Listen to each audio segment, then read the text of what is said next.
Rate ആയിട്ടും കൊടുത്തിട്ടുണ്ട്. Outstanding expense എന്ന് പറഞ്ഞു കഴിഞ്ഞാൽ കൊടുക്കേണ്ട സമയമായിട്ടും കൊടുത്ത് തീരാത്ത ചെലവിനെയാണ് നമ്മൾ ഔട്ട്സ്റ്റാൻഡിങ് എക്സ്പെൻസസ് എന്ന് പറയാം. ബിസിനസ്സിനെ സംബന്ധിച്ചിടത്തോളം കൊടുക്കാനുള്ളത് കൊണ്ട് തന്നെ അതിനെ നമ്മളൊരു ലാബിലിറ്റി ആയിട്ടാണ് കണക്കാക്കുക. അത് കറണ്ട് ലാബിലിറ്റി എന്ന് പറഞ്ഞ ഹെഡിനകത്താണ് വരിക. കറണ്ട് ലാബിലിറ്റി എന്ന് പറയുമ്പോൾ അത് നേരെ പോകുന്നത് ബാലൻസ് ഷീറ്റിലേക്കായിരിക്കും, ലാബിലിറ്റി സൈഡിലേക്കായിരിക്കും അത് പോകുക എന്നുള്ളത് മാത്രം മനസ്സിലാക്കാം. പിന്നുള്ളത് പ്രീപെയ്ഡ് എക്സ്പെൻസ് ആണ്. പ്രീപെയ്ഡ് എക്സ്പെൻസ് എന്ന് പറയുമ്പോൾ കറണ്ട് അസെറ്റ്, കൊടുക്കേണ്ട സമയത്തിന് മുമ്പേ കൊടുത്ത ചെലവിനെയാണ് നമ്മൾ പ്രീപെയ്ഡ് എക്സ്പെൻസ് എന്ന് പറയും. നമുക്ക് കൊടുക്കാനായിട്ടില്ല, പക്ഷെ അതിന് മുമ്പ് നമ്മൾ കൊടുത്തു. അത് നമ്മളൊരു അസറ്റാണ്.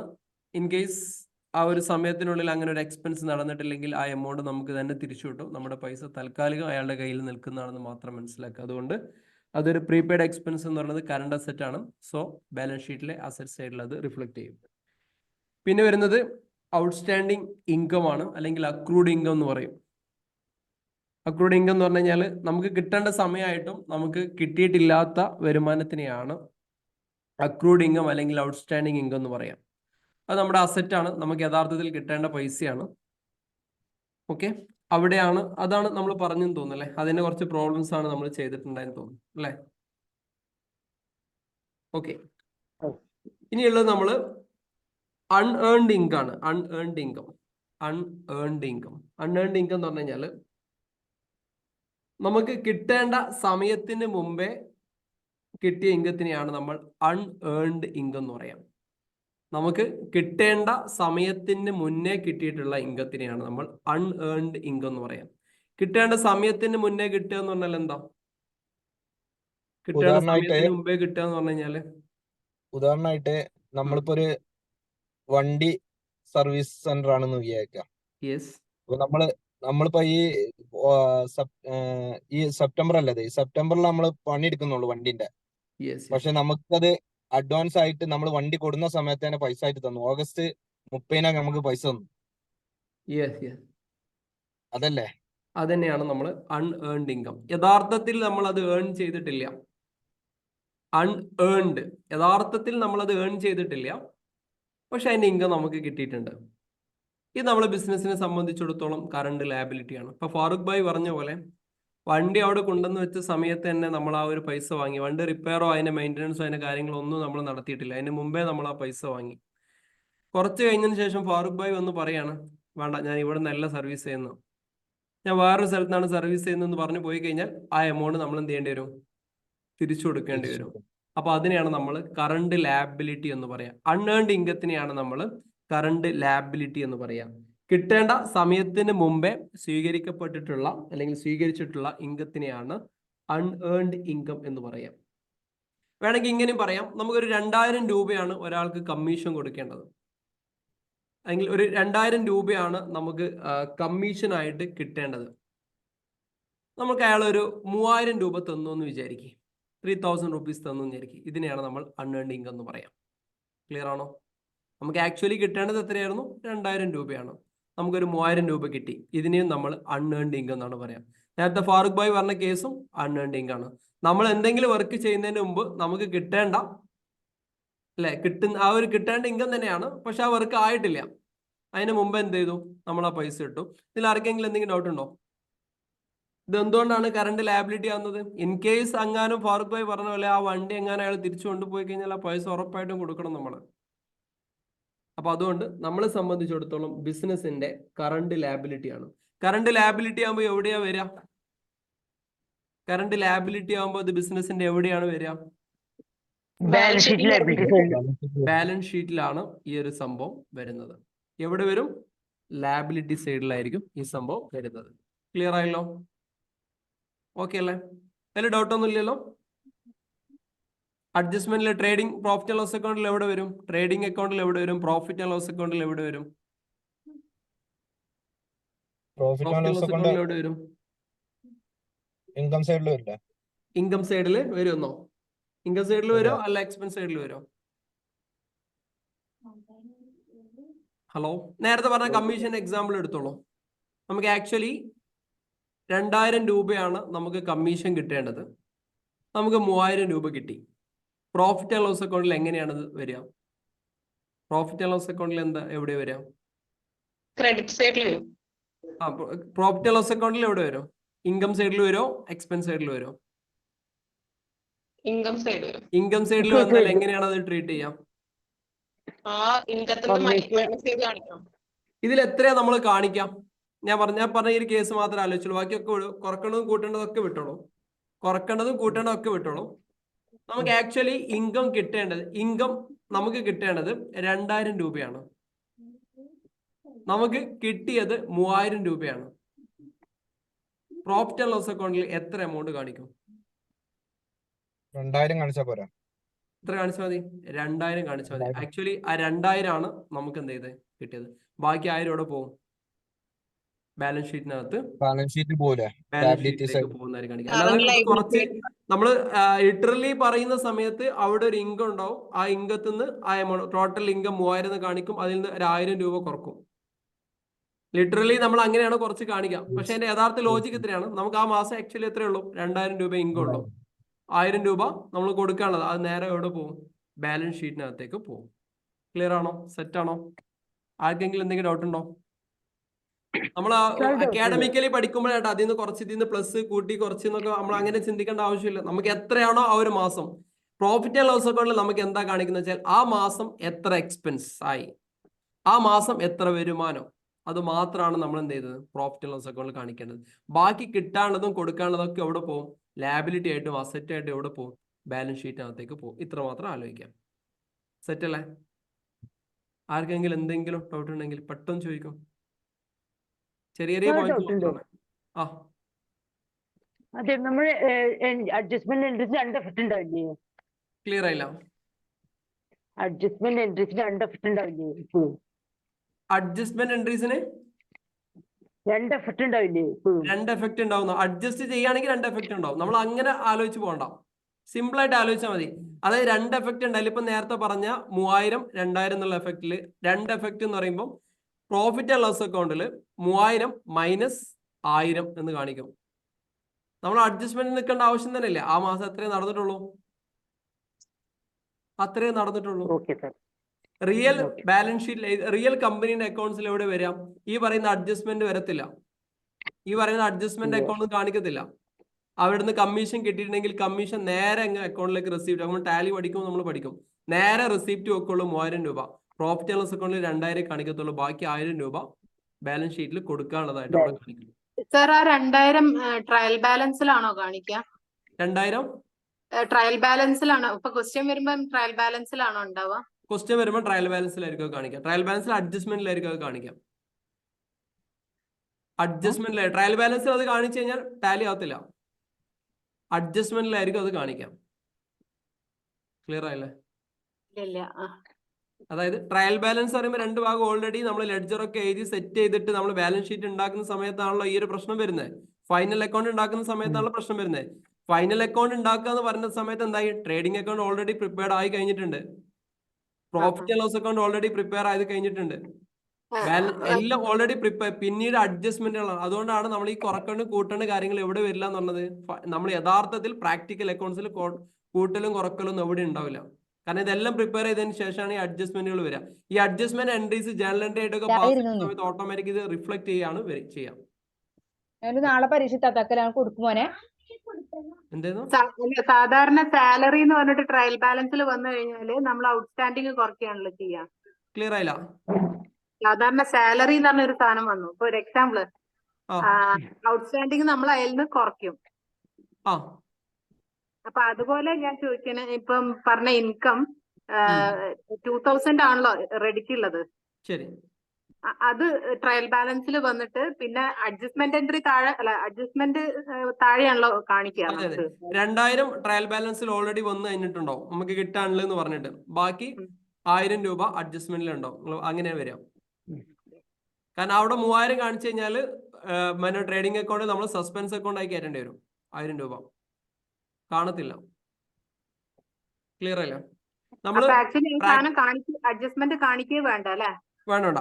പ്രാക്ടിക്കൽ അക്കൗണ്ട്സിൽ നമ്മൾ നിങ്ങൾ ആലോചിച്ച് നോക്കി. പ്രാക്ടിക്കൽ അക്കൗണ്ട്സ് ചെയ്യുന്ന ആളുകൾക്കറിയാം ഈ അഡ്ജസ്റ്റ്മെന്റ് എൻട്രീന്റെ ആവശ്യം യഥാർത്ഥത്തിൽ വരുന്നേ ഇല്ല. ഉദാഹരണം, ബീന മാഡത്തിന് ശരിക്കും ഈ മാസം 2000 രൂപയാണ് കമ്മീഷൻ കിട്ടേണ്ടതെന്ന് വിചാരിക്കും. നിങ്ങൾക്ക് 3000 കിട്ടിക്കഴിഞ്ഞാൽ എന്ത് ചെയ്യാം? അല്ലെങ്കിൽ നിങ്ങൾക്ക് എനിക്ക് ഒരു 2000 രൂപയാണ് ഈ മാസം കമ്മീഷനായിട്ട് കിട്ടേണ്ടത്. 3000 രൂപ കിട്ടിക്കഴിഞ്ഞാൽ പ്രാക്ടിക്കൽ അക്കൗണ്ട്സിൽ ടാലിയിൽ നമ്മൾ എന്താ ചെയ്യാം? ടാലിയിൽ നമ്മൾ എന്താ ചെയ്യാം? നേരെ എൻ്റെ അക്കൗണ്ടിലേക്ക് 3000 അങ്ങ് പേയ്മെന്റ് അടിക്കും അല്ലേ? 3000 അങ്ങ് റെസിപ്റ്റ് വെക്കും. അത്രയല്ലേ ചെയ്യുള്ളൂ?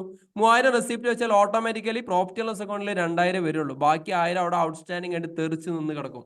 ആ ഒരു പേയബിൾ ആയിട്ട് റിസീവബിൾ ആയിട്ട് കിടക്കും. ആ എമൗണ്ട് നേരെ എവിടെ ഉണ്ടാവും? ബാലൻസ് ഷീറ്റിൽ പോയാൽ കാണും. പക്ഷെ നമ്മൾ എഴുതി പഠിക്കുമ്പോൾ മാനുവൽ അക്കൗണ്ട്സ് ഒക്കെ പഠിക്കുമ്പോൾ അതിന് കുറച്ച് അത് എന്തിനാണ് ഇങ്ങനെയാണ് അത് സംഭവം പോകുന്ന റൂട്ട് കാണിക്കാൻ വേണ്ടി മാത്രം അങ്ങനെ ചെയ്യുന്നതാണ്. ക്ലിയർ ആയില്ലേ? സെറ്റ് അല്ലേ? ആർക്കും എന്തെങ്കിലും ഡൗട്ട് ഉണ്ടോ?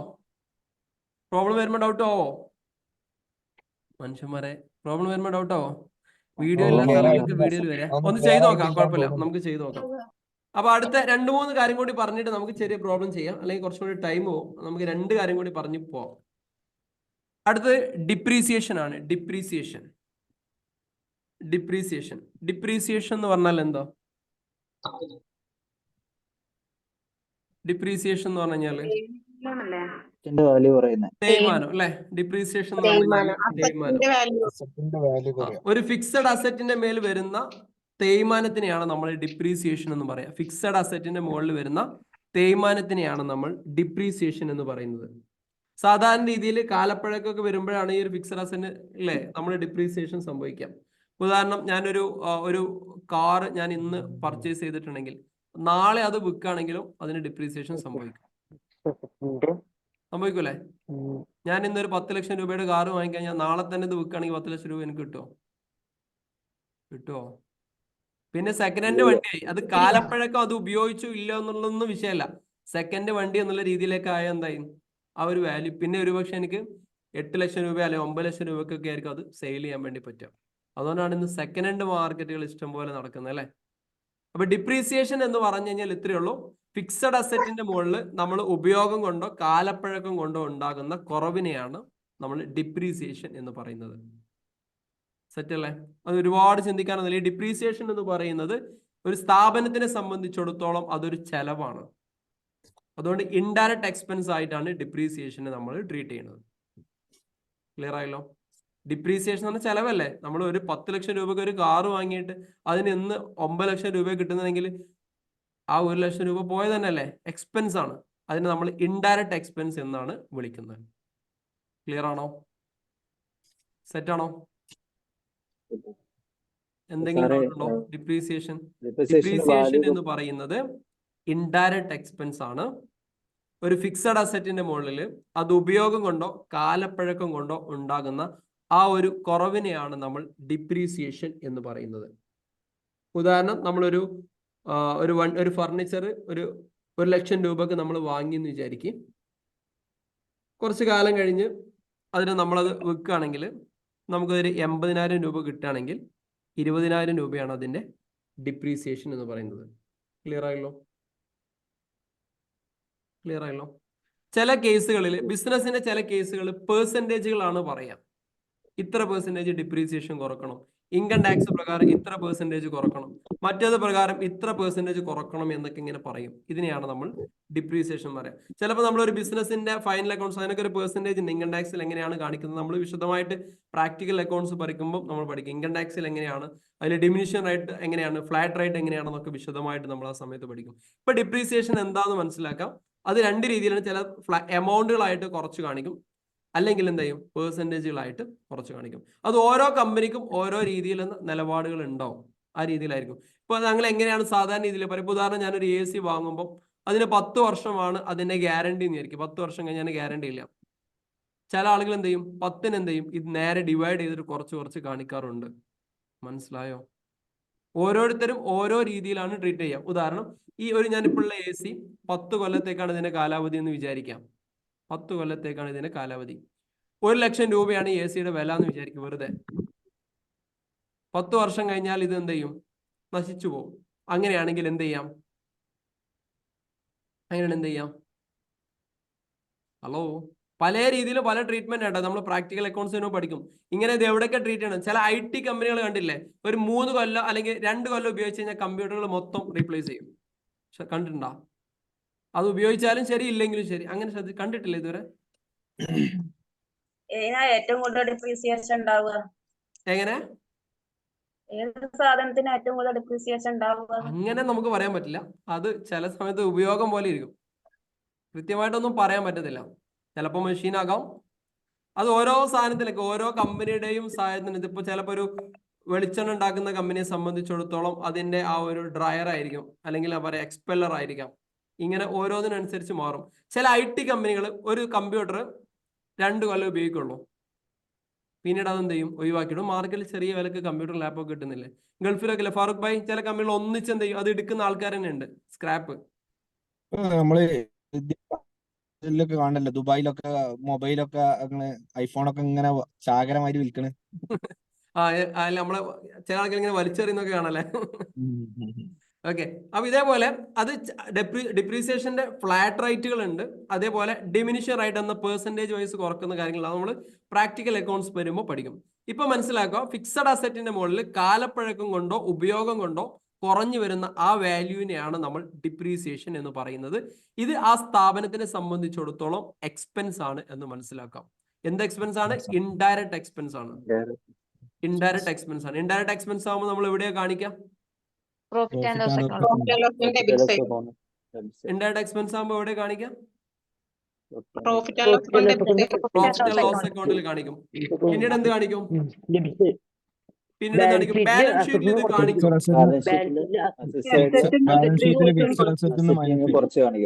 ബാലൻസ് ഷീറ്റിൽ ഇത് എവിടെയെങ്കിലും കാണിക്കും?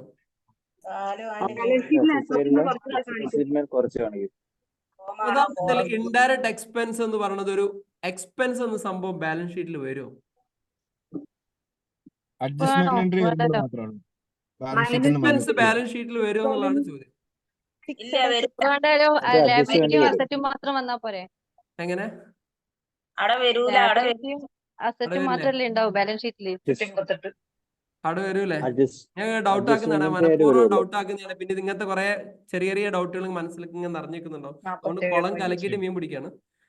എക്സ്പെൻസുകൾ എങ്ങനെയാ ബാലൻസ് ഷീറ്റിനകത്ത് വരുമോ? ഡിഡക്ട് ചെയ്യില്ലേ സാർ? നെറ്റ് പ്രോഫിറ്റിൽ നെറ്റ് ഇതിൽ അങ്ങനെ ഇതാകുമ്പോ ബാലൻസ് ഷീറ്റിന് ഉണ്ടാവില്ല. എങ്ങനെ? ആരടാ ഈ നമ്പറൊക്കെ പറയണേ? എങ്ങനെ? നിങ്ങളെ നമ്പറൊക്കെ മൊത്തത്തിൽ കേൾക്കും. എല്ലാരും സേവ് ചെയ്ത് ഒരേ കോളായിരിക്കും ക്ലാസ് കഴിഞ്ഞാൽ. പിന്നെ നമ്പറൊക്കെ ഇതിൽ പബ്ലിഷ് ചെയ്ത് പറയണ്ട, യൂട്യൂബിനകത്തൊക്കെ ലൈവ് പോകുന്ന. ഹലോ തമാശ പറഞ്ഞ അസറ്റിന്ന് എന്തിനാ കുറക്കുന്നത്? എക്സ്പെൻസ് എപ്പോഴെങ്കിലും അവിടെ വരുമോ? വന്നതായിട്ട് ഓർക്കണില്ല. വരുമോ ഇല്ല? എക്സ്പെൻസ് ബാലൻസ് ഷീറ്റിൽ വരുമോ ഇല്ലേ? അപ്പൊ എന്തിനാ കുറച്ച് കാണിക്കുന്ന? പിന്നെ അസറ്റിന്റെ ഒറിജിനലും പിന്നെ അവിടെ സാറേ ആ ഒരു സംശയമാണ് മറ്റേ ബാഡ് ഡെപ്റ്റിലും വന്നിട്ടുള്ളത്. ബാഡ് ഡെപ്റ്റ് ഒരു ഭയങ്കര ചർച്ച നടന്നില്ല ഗ്രൂപ്പില്. ഞാൻ ശ്രദ്ധിച്ചില്ല. അങ്ങനെ എന്തെങ്കിലും പ്രധാനപ്പെട്ട ചർച്ച ആരെങ്കിലും റിമൈൻഡ് ചെയ്യണേ. ഒരുപാട് ഉള്ളതുകൊണ്ട് നമുക്ക് അധികം സമയം കിട്ടൂല. പക്ഷെ നിങ്ങൾ എന്തെങ്കിലും അങ്ങനത്തെ എന്തെങ്കിലും നല്ല ഡൗട്ട് ആണെങ്കിൽ പെട്ടെന്ന് കാണുന്നൊക്കെ ഞാൻ റിപ്ലൈ ചെയ്യാറുണ്ട് അവിടെ. ബാഡ് ഡെപ്റ്റ് പിന്നെ മൈനസ് ചെയ്താല് അവിടെ ബാലൻസ് ഷീറ്റ് ടാലി ആവൂല. എക്സ്പെൻസിൽ ബാഡ് ഡെപ്റ്റ് എഴുതിയിട്ടുണ്ട്. അപ്പൊ കുറെ ആളുകൾ പറഞ്ഞു ബാഡ് ഡെപ്റ്റ് പഠിച്ചിട്ടുണ്ട്, പിന്നെ ഇതിന്ന് മൈനസ് ചെയ്യണം. ബാഡ് ഡെപ്റ്റ് അടക്കട്ടെ സർ, ഡിപ്രീസിയേഷൻ പോവാം, നമുക്കത് അറിയില്ല. അത് നമുക്ക് പറയാം, വിശദമായി പറയാം. സെയിം ക്വസ്റ്റ്യൻ ആണിത്. സെയിം ക്വസ്റ്റ്യൻ ആണ്, പേര് മാറിയെന്നുള്ളൂ. ഫാറൂഖ് എന്നുള്ളത് യൂനിസ് ആയെന്ന് മാത്രമേ ഉള്ളൂ. ഏറെക്കുറെ സെയിം ട്രീറ്റ്മെന്റ് തന്നെയാണ്. അപ്പം ചോദിക്കുന്നത് എക്സ്പെൻസ് എവിടെയാ വരിക? എക്സ്പെൻസ് എവിടെയാ വരിക? ഒന്നെങ്കിൽ ട്രേഡിംഗ് അക്കൗണ്ടിൽ വരും, അല്ലെങ്കിൽ പ്രോഫിറ്റ് ആൻഡ് ലോസ് അക്കൗണ്ടിൽ. ഇതെല്ലാം കണക്ക് കൂട്ടി കഴിച്ചിട്ട് നെറ്റ് പ്രോഫിറ്റ് ആയിട്ട് വന്നിട്ടില്ലേ? ഇതെല്ലാം കണക്ക് കൂട്ടി കഴിച്ചിട്ട് എവിടെ വന്നിട്ട് നെറ്റ് പ്രോഫിറ്റ് ആയിട്ട് വന്നിട്ട് ഇത് ബാലൻസ് ഷീറ്റിൽ വന്നിട്ടില്ലേ? പിന്നെ ബാലൻസ് ഷീറ്റിൽ നിന്ന് വീണ്ടും ഇത് കുറക്കണോ? കുറക്കണ്ടേ? അസറ്റിന്റെ വാല്യൂ കുറക്കണല്ലേ? നിങ്ങളൊന്ന് ഉറപ്പിക്കേ. അസറ്റിന്റെ വാല്യൂ കുറച്ച് കാണിക്കണം. അസറ്റിന്റെ വാല്യൂ കുറച്ച് കാണിക്കണ്ടേ? അസറ്റിന്റെ വാല്യൂ കുറച്ച് കാണിക്കണം. എന്തിനാ കാണിക്കുന്നത്? അത് ഡിപ്രീസിയേറ്റ് ആയതല്ലേ, തേയ്മാനം ഡിപ്രീസിയേറ്റ് ആയിട്ട് റൈറ്റ് ഓഫ് ചെയ്യണ്ടേ, പിന്നെ ടൈം പീരീഡ് അതിന് വേണ്ടിട്ട്. ആർക്കെങ്കിലും എന്താ വേറെ ആർക്കെങ്കിലും എന്തെങ്കിലും ഡിഫറെന്റ് ഒപ്പീനിയൻ ആണ്? വിഷ്ണുവിന്റെ ഒപ്പീനിയൻ ഓക്കെ കറക്റ്റ്. പിന്നെ വേറെ ആർക്കും ഡിഫറെന്റ് ഒപ്പീനിയൻ ഉള്ളത്? നിങ്ങൾ അഭിപ്രായം പറഞ്ഞോളി, നമുക്ക് കൺക്ലൂഡ് എത്തിക്കാം. അസറ്റിന്റെ ഫുൾ എമൗണ്ട് അപ്പുറത്ത് കൊടുത്തു കഴിഞ്ഞാൽ പിന്നെ ഈ പ്രോഫിറ്റ് ആൻഡ് ലോസ് അക്കൗണ്ടിന് അതിന് വാല്യൂ ഉണ്ട് സർ. അവിടെ ഇൻഡയറക്റ്റ് എക്സ്പെൻസ് പറഞ്ഞ് കാണിക്കുമ്പോൾ പിന്നെ അവിടെ വാല്യൂ വരുന്നില്ലല്ലോ. അതേസമയം ഈ ഇൻഡയറക്റ്റ് എക്സ്പെൻസ് മറ്റേന്ന് കേൾക്കുമ്പോഴല്ലേ അത് ഓക്കെ ആയി പോവാ. മനസ്സിലാക്കില്ല, ഒന്നുകൂടി പറഞ്ഞേ. ഡിപ്രീസിയേഷൻ കൂടാതെ പറയാം, നമുക്ക് ഇങ്ങനെ മനസ്സിലാവണം. ഒരു ഫർണിച്ചർ 10,000 രൂപക്ക് വാങ്ങിയിട്ടുണ്ടെങ്കിൽ 50,000 രൂപ എന്ന് പറഞ്ഞ് കാണിക്കുമ്പോ അത് ഫുൾ എമൗണ്ടും അവിടെ പിന്നില്ലേ. അതേസമയം ഡിപ്രീസിയേഷൻ 10,000 രൂപ മൈനസ് ചെയ്ത് കാണിക്കുമ്പോഴല്ലേ അത് എമൗണ്ട് ആയിട്ട് ടാലി ആയി പോവുള്ളൂ. അപ്പൊ പ്രോഫിറ്റ് ആൻഡ് ലോസ് അക്കൗണ്ടിൽ ഇൻഡയറക്റ്റ് എക്സ്പെൻസ് പറഞ്ഞ ഡിപ്രീസിയേഷൻ കാണിക്കുക, മറ്റോടത്ത് ഈ 10,000 രൂപ കുറഞ്ഞതായിട്ട് കാണിക്കുമ്പോഴല്ലേ ആ സെറ്റ് അവിടെ ഈക്വൽ ആയി പോവുള്ളൂ. ആ ഫർണിച്ചറിന്റെ വാല്യൂ അവിടെ ക്ലിയർ ആയി പോവുള്ളൂ. അത് ഓക്കെ, അത് നിങ്ങൾ പറഞ്ഞ ക്ലിയർ. പക്ഷെ എക്സ്പെൻസ് എന്തിനാ അവിടെ കൊണ്ട് കാണിക്കണം എന്നുള്ളതാണ് എന്റെ ചോദ്യം. ശരിയാണ്, അങ്ങനെ ആയാൽ തന്നെ ടാലി ആവുള്ളൂ. പക്ഷെ എന്തിനാ എക്സ്പെൻസ് എന്തിനാ ബാലൻസ് ഷീറ്റ് കൊണ്ടുപോയി കാണിക്കുന്നത്? അവിടെ കാണിക്കണില്ലല്ലോ, അവിടെ കുറച്ചിട്ടുള്ള എമൗണ്ട് അല്ലേ കാണിക്കണേ. കറക്റ്റ് അല്ലേ? ഇനി ആർക്കും ഡൗട്ട് ഉണ്ടോ അതിനകത്ത്? ഫാറൂഖ് ഭായിക്ക് ഡൗട്ട് ഉണ്ടോ? ഇല്ലേ? ഒന്നും പറയല്ലേ സാർ? നമ്മള് ലോജിക്കൽ ഞാൻ പറയണേ, എനിക്ക് ഇതിന്റെ ബാക്ക്ഗ്രൗണ്ട് അറിയില്ല. നമ്മളെ ഐഡിയ പ്രകാരം ശരിയാണ്, നിങ്ങൾ ലോജിക്ക് തെറ്റില്ല, കറക്റ്റ് ആണ്. ഇത്രയേ ഉള്ളൂ. നമ്മളൊരു ബാലൻസ് ഷീറ്റ് പ്രിപ്പയർ ചെയ്യുമ്പോൾ ഒരു കമ്പനിയുടെ ഫിനാൻഷ്യൽ പൊസിഷൻ അറിയാൻ വേണ്ടിയിട്ടാണ് നമ്മളത് പ്രിപ്പയർ ചെയ്യണത്. അപ്പൊ എൻ്റെ കയ്യിൽ 1,00,000 രൂപയുടെ ഫർണിച്ചർ ഇപ്പം കിടക്കുന്നുണ്ട്. 1,00,000 രൂപയുടെ ഫർണിച്ചർ കിടക്കുന്നുണ്ട്.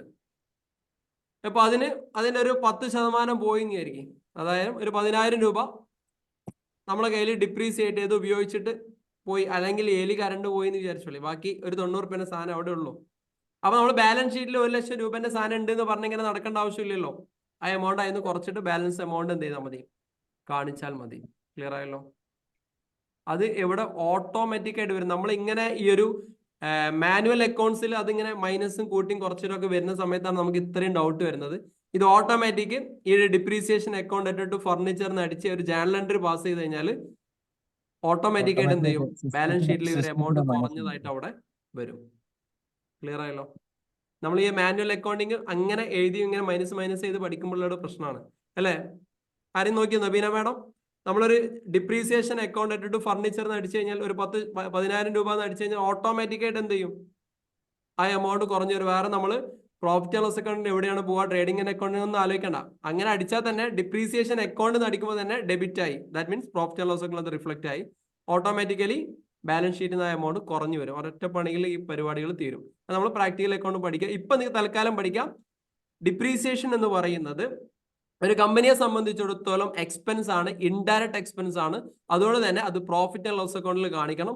പിന്നെ ഡിപ്രീസിയേറ്റ് ചെയ്ത് കഴിഞ്ഞിട്ടുള്ള വാല്യൂ മാത്രമാണ് നമ്മൾ എവിടെ കാണിക്കേണ്ടത്, ബാലൻസ് ഷീറ്റിൽ കാണിക്കേണ്ടത് എന്ന് എന്ത് ചെയ്യാം, കൂട്ടത്തിൽ മനസ്സിലാക്കാം. ക്ലിയർ ആണല്ലോ? ഇതിന് നേരെ ഓപ്പോസിറ്റ് ആണ് അപ്രീസിയേഷൻ എന്ന് പറയുന്നത്. ഇതിന്റെ നേരെ ഓപ്പോസിറ്റ് ആണ് അപ്രീസിയേഷൻ എന്ന് പറയാം. ഡിപ്രീസിയേഷന്റെ നേരെ ഓപ്പോസിറ്റ് അപ്രീസിയേഷൻ. കാലപ്പഴക്കം കൊണ്ട് ചില സാധനത്തിന് വില കൂടും. കാലപ്പഴക്കം കൊണ്ട് ചില സാധനത്തിന് വില കൂടും. അതിനെയാണ് നമ്മൾ അപ്രീസിയേഷൻ എന്ന് പറയാം. എന്ത് വീനോ വൈനോ കുരുമുളക് സ്വർണത്തിനൊക്കെ മാതിരി. ഭൂമിയെ ആലോചിച്ചോളൂ. ഭൂമി ആന്റിക്ക് അതുപോലെ ഭൂമിയെ ആലോചിച്ചോളി. മുമ്പ് 20,000 രൂപയുടെ ഭൂമിയൊക്കെ വാങ്ങിയാൽ ഇന്ന് 2 ലക്ഷം 30 ലക്ഷം 40 ലക്ഷം രൂപന്റെ ഭൂമിയൊക്കെ വിൽക്കുന്നത് അല്ലേ? അല്ലേ? അപ്രീസിയേഷൻ.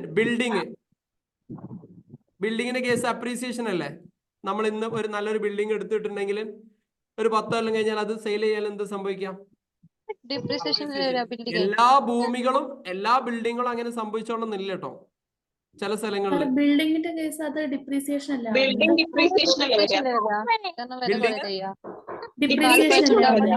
ഡിപ്രീസിയേഷൻ ആണോ എപ്പോഴും വരിക? ഞാൻ എല്ലാ കേസുകളും എല്ലാം ബിൽഡിംഗ് ഡിപ്രീസിയേഷൻ ആണ് വരിക. ഇപ്പൊ ഉദാഹരണം, നിങ്ങൾ കോഴിക്കോട് ടൗണിൽ 1980 ഒരു ബിൽഡിംഗ് എടുത്തിട്ടുണ്ടെന്ന് വിചാരിക്കും. ഇന്ന് ആ ഒരു ഒരു അന്ന് 2 ലക്ഷം രൂപക്ക് എടുത്തത് ഇന്ന് അത് വിൽക്കുമ്പോൾ എത്ര രൂപ കിട്ടും? ഇന്ന് അതിന്റെ വാല്യൂ എത്ര ആയിരിക്കും? എത്ര ആയിരിക്കും? കോഴിക്കോട് ടൗണിൽ ഹൈലൈറ്റ് മാൾ നിൽക്കുന്നിടത്തുള്ള ഒരു ബിൽഡിങ് 2 ലക്ഷം രൂപക്കായിരുന്നു 1980 നിങ്ങൾ ഉണ്ടാക്കിയത്. ഇന്ന് നിങ്ങൾ അത് വിൽക്കുകയാണെങ്കിൽ ഡിപ്രീസിയേഷൻ ആണോ അപ്രീസിയേഷൻ ആണോ വരിക? അപ്പൊ അപ്രീസിയേഷൻ ആവും. അപ്രീസിയേഷൻ അല്ലേ? ബിൽഡിങ് ലാൻഡ് സാധാരണ രീതിയിൽ അപ്രീസിയേഷൻ ആണ് സംഭവിക്കുക. ബിൽഡിങ്ങും സാധാരണ രീതിയിൽ അപ്രീസിയേഷൻ വില കൂടുള്ളൂ. ചില ഏരിയകളിൽ കുറഞ്ഞേക്കാം. ചിലപ്പോൾ ഒരു ഏരിയയിൽ സ്ഥിരമായിട്ട് പ്രശ്നങ്ങൾ നടക്കുന്ന ഒരു ഏരിയ ആണ് വിചാരിക്കും.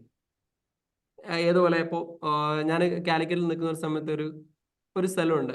അവിടെ ഇടയ്ക്കിടയ്ക്ക് അവിടെ നിൽക്കുന്ന ആൾ പറയും ഈ വീടിന്റെ വാതിൽ വെറുതെ ഒന്ന് അടയാം, അപ്പം പ്രേതാണ് പിശാചാണെന്നൊക്കെ പറഞ്ഞിട്ട് എന്ത് ചെയ്തു ആ സ്ഥലത്തിന്റെ വില പോയി.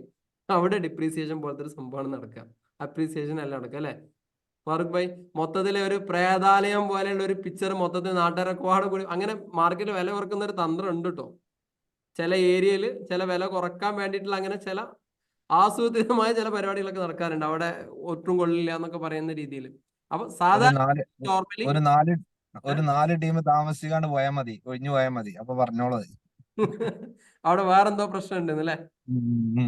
അപ്പൊ എന്താ ചിലപ്പോ വാങ്ങിയ വില ഒക്കെ ആയിരിക്കും കിട്ടുന്നുണ്ടാവാം. ഓക്കെ, എനിവേ അപ്പൊ നോർമലി ബിൽഡിങ്ങിന്റെ കേസിലും നമ്മളെ ലാൻഡിന്റെ കേസിലും ഒക്കെ അപ്രീസിയേഷൻ ആണ് നടക്കുക, വില കൂടുകയാണ് ചെയ്യുക.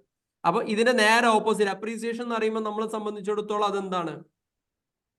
അപ്രീസിയേഷൻ എന്ന് പറയുമ്പോൾ നമ്മളെ സംബന്ധിച്ചിടത്തോളം ബിസിനസിനെ സംബന്ധിച്ചിടത്തോളം എന്താണ്? ഇൻകം ആണ്.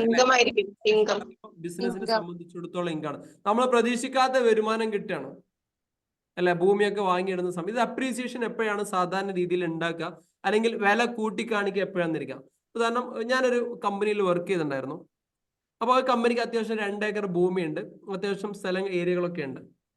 അപ്പോൾ അവിടെ ഈ 2 ഏക്കർ ഭൂമിക്ക് ഇവർക്കൊരു 5 കോടി രൂപ ലോൺ വേണം. 5 കോടി രൂപ ലോൺ വേണം. ക്ലിയർ ആയി? ഹലോ, 5 കോടി രൂപ ലോൺ വേണം. ഓൾറെഡി ഇവിടെ 2 ഏക്കറുള്ള സ്ഥലം KFCയിൽ പ്ലഡ്ജ് വെച്ചിട്ട് ഇത് വെച്ചിട്ട് എന്ത് ചെയ്തിട്ടുണ്ട്, അതിനൊരു 2 കോടി രൂപ എടുത്തിട്ടുണ്ട്. ശ്രദ്ധിക്കണേ, ഓൾറെഡി KFCയിൽ ഈ സ്ഥലം 2 കോടി രൂപ എടുത്തിട്ടുണ്ട്. ഇവർക്ക് അഡീഷണലി ഒരു 5 കോടി രൂപയും കൂടി ആവശ്യമുണ്ട് ബിസിനസ് എക്സ്പാൻഡ് ചെയ്യാൻ വേണ്ടിയിട്ട്. അപ്പൊ ഇവരെന്താ ചെയ്യാം? എന്തെങ്കിലും സാധനം പ്ലഡ്ജ് വെക്കണ്ടേ? അപ്പൊ ഒരു ലാൻഡ് വാല്യൂ ചെയ്യുന്ന ആളുകളുണ്ട്, ലാൻഡ് വാല്യുവേഷൻ ചെയ്യുന്ന ആളുകളുണ്ട്. അവരെ വിളിച്ചിട്ട് ലാൻഡ് വാല്യൂറെ കൊണ്ടുവന്നിട്ട് അവിടെ ചുറ്റുഭാഗത്തുള്ള കാര്യങ്ങളൊക്കെ അത്യാവശ്യം നല്ല രീതിയിൽ പ്രൊജക്റ്റ് ചെയ്തിട്ട് ഇതിന്റെ വാല്യൂ എന്ത് ചെയ്തു, ഒരു 10 കോടിയിലേക്ക് ഭൂമിയുടെ വാല്യൂ ഉയർത്തി. എന്നിട്ട് ഇത് വീണ്ടും എന്ത് ചെയ്തു, അവിടെ വെച്ചിട്ട് അതിന്റെ മുകളിൽ എന്ത് ചെയ്തു, ഇതിന് 10 കോടി രൂപയുടെ വാല്യൂ ഉണ്ടെന്ന് വീണ്ടും ലോൺ എടുത്തു. ഈ കേസുകളിലൊക്കെയാണ് നമ്മൾ അപ്രീസിയേഷൻ ഏറ്റവും കൂടുതൽ യൂസ് ചെയ്യുക. ക്ലിയർ ആയല്ലോ? മനസ്സിലായല്ലോ? പ്രാക്ടിക്കലി ഇത് എവിടെയാണ് എപ്പോഴാണ് ഇത് ഉപകാരപ്പെടുക എന്നല്ല. അപ്പൊ ആ ഒരു അപ്രീസിയേഷൻ ഉള്ള ആ ഒരു എമൗണ്ട് ബിസിനസിനെ സംബന്ധിച്ചിടത്തോളം പ്രോഫിറ്റ് ആണ്. അപ്പൊ ചുരുക്കി പറഞ്ഞാൽ അപ്രീസിയേഷൻ എന്ന് പറഞ്ഞു കഴിഞ്ഞാൽ ഒരു അസറ്റിന്റെ മേലിൽ ഡിപ്രീസിയേഷൻ സംഭവിക്കുന്നതിന്റെ നേരെ ഓപ്പോസിറ്റ് ആണ് അപ്രീസിയേഷൻ എന്ന് പറയാം. അതായത് പഴക്കം കൂടിയാലും ഉപയോഗിച്ചിട്ടില്ലെങ്കിലും അതിന് വില വർദ്ധിക്കും. ഉദാഹരണം, നമുക്ക് ലാൻഡ് അതിനായിട്ട് ഒരു എക്സാമ്പിൾ എടുക്കാം, ബിൽഡിംഗ് അതിൻ്റെ എക്സാമ്പിൾ എടുക്കാം. നേരത്തെ ഫാറൂഖ് ഭായ് പറഞ്ഞ പോലെ ഗോൾഡ്, ഇത്തരം സാധനങ്ങളൊക്കെ അതിന് എക്സാമ്പിൾ ആയിട്ട് എടുക്കാം. നേരത്തെ അതിൻ്റെ ഇടയിൽ കൂടെ ചെറുതായിട്ട് ആരോ വൈൻ എന്നൊക്കെ പറഞ്ഞില്ലേനോ, ചിലപ്പം അതും അതിനെ രീതിയിലൊക്കെ എന്ത് ചെയ്യാം, ഉപയോഗപ്പെടുത്താം. ഓക്കെ, വൈൻ അങ്ങനെയല്ലോ പറയാ, അങ്ങനെ ആരോ പറഞ്ഞിട്ട് ആരാ പറഞ്ഞാളെ, കാലപ്പഴക്കം കൂടും വില കൂടും തോന്നുന്നു, എനിക്കറിയില്ല. ഞാൻ അങ്ങനെ പറഞ്ഞു കേട്ടിട്ടുണ്ട്, എനിക്കറിയില്ല. കൂടുതൽ കാലം കൂടുന്നവർ അതിന് വില വീര്യം കൂടുന്നാണ് പറഞ്ഞത്. വീര്യം കൂടുന്ന പ്രൈസും കൂടൂലേ? എനിക്കറിയില്ല. ആരെങ്കിലും ഉപഭോക്താക്കൾ ഉണ്ടെങ്കിൽ പറഞ്ഞോളൂ, എനിക്കറിയില്ല. പ്രൈസും കൂടോ? നല്ല കൂടോ? എനിക്ക് തോന്നുന്നു ഏറ്റവും കൂടുതൽ കാലപ്പഴക്കമുള്ളതിനാണ് ഏറ്റവും കൂടുതൽ പൈസ എന്ന് തോന്നുന്നു. ആള് തട്ടി പോയിരിക്കും, എനിക്കറിയില്ല, ഞാൻ പറയുന്നേക്കാം. ഇതിലെല്ലാരും വീഡിയോയിലായതുകൊണ്ട് ആരും കൈയൊന്നിക്കൂല. വൈനൊക്കെ കുടിക്കുന്ന കുറെ ആൾക്കാരുണ്ടല്ലോ, എനിക്ക് കുഴപ്പമൊന്നുമില്ലല്ലോ. ചെറുതായിട്ടൊക്കെ കള്ളു കുടിക്കാലോ, കുഴപ്പമൊന്നുമില്ലല്ലോ. കൈയൊന്നിച്ചൊക്കെയാണ് നാട്ടെ ആരാ ഉള്ള ആള്? ചേച്ചി ഇപ്പൊ വെള്ളാണ് കുടിക്കണത്, അതാ വൈനാന്ന് അറിയില്ല. എന്തോ കുടിക്കണ്ടല്ലേ ഇപ്പൊ സംസാരത്തിന്റെ ഇടയിൽ കൂടെ. ഓക്കെ, ഇതിന്റെ നേരെ ഓപ്പോസിറ്റ് ആണ് ഡിപ്രീസിയേഷന്റെ നേരെ ഓപ്പോസിറ്റ് ആണ് അപ്രീസിയേഷൻ എന്ന് പറയാം. അപ്പൊ എന്താ സംഭവിക്കുക? അപ്രീസിയേഷൻ സംഭവിക്കുമ്പോൾ എവിടെയാ വരിക? പ്രോഫിറ്റ് ആൻഡ് ലോസ് അക്കൗണ്ട് ഒരു ഇൻകം എന്ന് പറഞ്ഞു. അതുകൊണ്ട് തന്നെ പ്രോഫിറ്റ് ആൻഡ് ലോസ് അക്കൗണ്ടിൽ എന്ത് ചെയ്യും? പ്രോഫിറ്റ് ആൻഡ് ലോസ് അക്കൗണ്ടിൽ ഇൻകത്തിന്റെ ഭാഗത്ത് ഈ ഒരു സംഭവം കാണിക്കും. സ്വാഭാവികമായിട്ടും അങ്ങനെ ഒരു ഇൻകം കൂടിയതുകൊണ്ട് ബാലൻസ് ഷീറ്റിൽ എത്രയാണോ എമൗണ്ട് കൂടിയത് ആ ഒരു എമൗണ്ട് കൂടി എന്ത് ചെയ്യും? അധികമായിട്ട് അവിടെ കാണിക്കും. ക്ലിയർ ആയല്ലോ? സെറ്റ് അല്ലേ? ഇനി ഇതുമായി ബന്ധപ്പെട്ട് ചെറിയൊരു പ്രോബ്ലം തരാം. ഫാസ്റ്റ് ആയിട്ട് ചെയ്യണേ, ചെറുതാണ്, നമുക്ക് പെട്ടെന്ന് ചെയ്ത് തീർക്കാൻ വേണ്ടിയിട്ടാണ്. സ്ക്രീൻ കാണുന്നുണ്ടോ? ഇല്ല സർ. കാണുന്നില്ല? ഇല്ല. ലാസ്റ്റ് നമ്മൾ ചെയ്തത് നമ്മള് 25 വർക്ക് ചെയ്തത്. 24 വർക്ക് എന്ന് പറഞ്ഞു. അതാണ് 24 ആർക്കും കിട്ടിയിട്ടില്ല. 24 ആർക്കും കിട്ടിയില്ല. അസൈൻമെന്റ് വെരിഫൈ ചെയ്തിട്ടുണ്ടല്ലോ. ലാസ്റ്റ് പ്രോബ്ലം ആയതുകൊണ്ട് വെരിഫൈ 23 ആണ്. 23 വെരിഫൈ ചെയ്തിട്ടില്ല. 23 വെരിഫൈ ചെയ്തില്ല. ഓക്കെ, സെറ്റ് ആക്കാം. നമുക്കൊന്ന് സെറ്റ് ആക്കാം. ഇപ്പൊ സ്ക്രീനിൽ കാണുന്നില്ലേ? പെട്ടെന്ന് ഓടിച്ചോളി. ഈ ഭാഗം പെട്ടെന്ന് ഇങ്ങനെ എഴുതി വെച്ചോളി.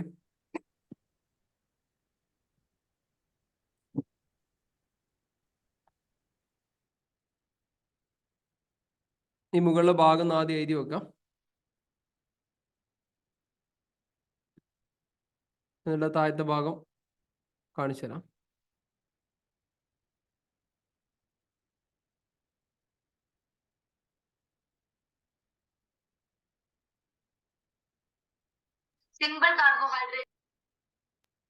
സാർ അന്ന് മേലേക്ക് ആക്കോ? അത് മുകളിലെ ഈ ഭാഗം എഴുതിക്കോളൂ. ഈ ഭാഗം എഴുതി കഴിഞ്ഞിട്ട് ഈ ടോട്ടൽ എഴുതി കഴിഞ്ഞാൽ നിങ്ങൾ പറഞ്ഞാൽ മതി. അപ്പോൾ ഞാനത് കാണിച്ചു തരാം. അല്ലെങ്കിൽ ഒരൊറ്റ ഫ്രെയിമിൽ ഇത് കിട്ടാൻ പ്രയാസം തോന്നുന്നു.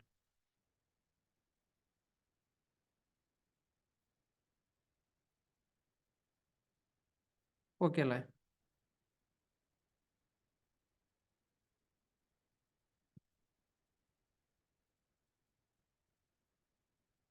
ഓക്കെ അല്ലേ? സെറ്റ് അല്ലേ? ഓക്കെ, ഓടിച്ചോളി. ഇപ്പം തന്നെ ചെയ്ത് വെച്ചോളി. ആപ്പിനകത്ത് ഇത് കഴിഞ്ഞോട് കൂടി തന്നെ ഞങ്ങൾക്ക് അപ്ലോഡ് ചെയ്യാം. ഈ വീക്കിൽ അധികം പണി ഉണ്ടാവില്ല.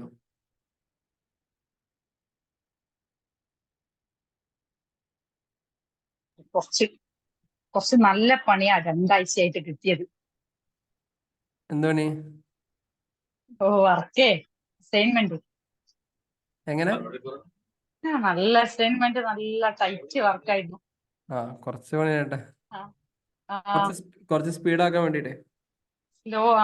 സ്ലോ ആൾക്കാർക്കെല്ലാം നല്ല കേട്ടത്. ഓക്കെ. ആർക്കെങ്കിലും ക്ലാസ് എടുക്കാൻ ആവശ്യമുണ്ടോ? ആരെങ്കിലും ഇതിൽ ക്ലാസ് എടുക്കാൻ റെഡിയുള്ള ആളുകളുണ്ട്? ഈ സ്ലോ പോകുന്ന ആളുകളൊന്ന് ഹെൽപ്പ് ചെയ്യാൻ ആർക്കെങ്കിലും ഒരു ട്രെയിനിങ് ആവും ചെയ്യാം നിങ്ങൾക്ക്. ആർക്കെങ്കിലും അങ്ങനെ ഇൻട്രസ്റ്റ് ഉള്ള ആളുകളുണ്ടോ? ഞാൻ അവസരം ഒരുക്കി തരാം. അക്കൗണ്ട്സ് മേഖലയിലേക്കൊക്കെ പോകാൻ ആഗ്രഹിക്കുന്ന ആളുകൾ ആരെങ്കിലും ഉണ്ടെങ്കിൽ, അക്കൗണ്ട്സിന്റെ ട്രെയിനിങ് മേഖല അല്ലെങ്കിൽ നമ്മളെ പോലെയുള്ള സ്ഥാപനങ്ങളിൽ വർക്ക് ചെയ്യാൻ ആഗ്രഹിക്കുന്ന ആളുകൾ, ഓൺലൈനിൽ ബിസിനസ് പൈസ ഉണ്ടാക്കാൻ പറ്റുന്ന ആളുകൾ ആരെങ്കിലും ഉണ്ടെങ്കിൽ അവർക്ക് കുറച്ച് ട്രെയിനിങ്ങിന് വേണ്ടി നമുക്ക് ഈ കുറച്ച് സ്ലോയിൽ ഓടുന്ന ആളുകളെ നമുക്ക് വേണമെങ്കിൽ ട്രെയിൻ ചെയ്യാൻ തരാം. ഞാൻ അവർക്കും സെപ്പറേറ്റ് എടുക്കും. പക്ഷെ ആർക്കെങ്കിലും അങ്ങനെ ആവശ്യമുണ്ടെങ്കിൽ നിങ്ങൾക്ക് അവസരം തരാം. ആരാ എടുക്കുന്നത്? എടുക്കാൻ വേണ്ടി ആരാ റെഡിയാന്ന്? ക്ലാസ് എന്തായാലും ഞാൻ തരും. വേറെ ആരെങ്കിലും ഉണ്ടോ? ആർക്കെങ്കിലും ക്ലാസ് എടുക്കാൻ ആഗ്രഹമുള്ള ആളുകളുണ്ടോ? അതിനകത്ത് 2-3 ആളുകളെ കണ്ടല്ലോ, ട്രെയിനേഴ്സിനെ കണ്ടിരുന്നല്ലോ.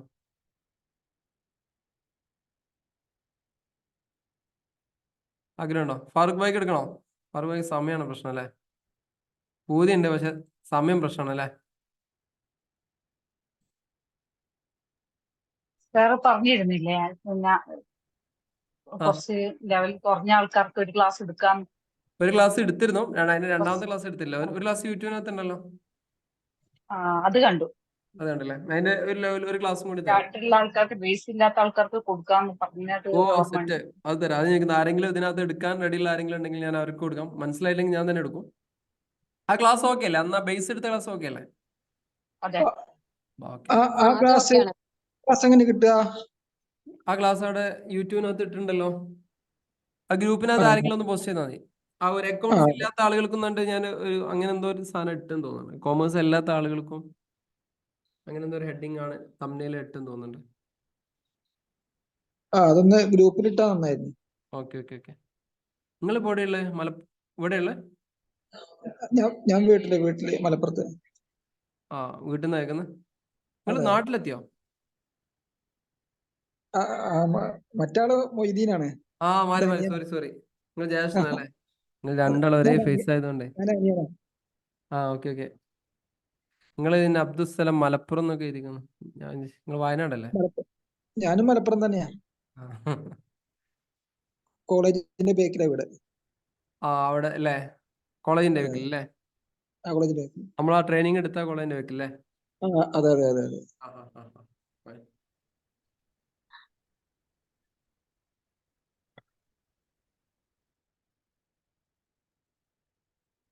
എടാ മൈസൂരിന്ന് ട്രിപ്പിന് എന്നെ കണ്ട ആളാരുള്ളത് ഇതിനകത്ത്? പിന്നെ അവരെ കണ്ടിട്ടില്ലല്ലോ. ഇതിലുള്ള ആണെങ്കിൽ ഹായ് പറഞ്ഞേ. യൂട്യൂബിനാണെങ്കിൽ ഹായ് പറഞ്ഞേ. യൂനിസ് സാർ അല്ലേ എന്ന് ചോദിച്ച ആളാരാ അന്ന്? 3 ആൾക്കാരുണ്ടായിരുന്നു. ഒരു പത്തനംതിട്ടക്കാരെയും കോഴിക്കോടുകാരെയും ഒരു എൻ്റെ നാട്ടുകാർ അരീക്കോട്. ഇതിനകത്തുണ്ടോ? ഇതിനകത്തുണ്ടോ? ഹലോ, യൂട്യൂബിനകത്തുണ്ടോ? ഇല്ല, ഇതിനകത്ത് അറ്റൻഡ് ചെയ്യുന്നില്ലെന്ന് തോന്നുന്നു. ഇപ്പോൾ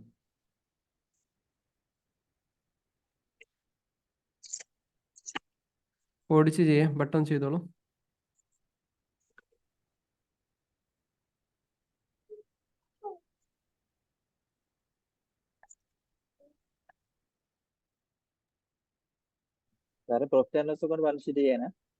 അതെ അതെ അതെ അതെ. ചെറിയ പ്രോബ്ലം ഉള്ളൂ, ചെറുത്. അങ്ങോട്ട് പെട്ടെന്ന് പെട്ടെന്ന് ചെയ്യാം. അതാണ് ഞാനൊരു 5-6 ആക്കി തന്നെ.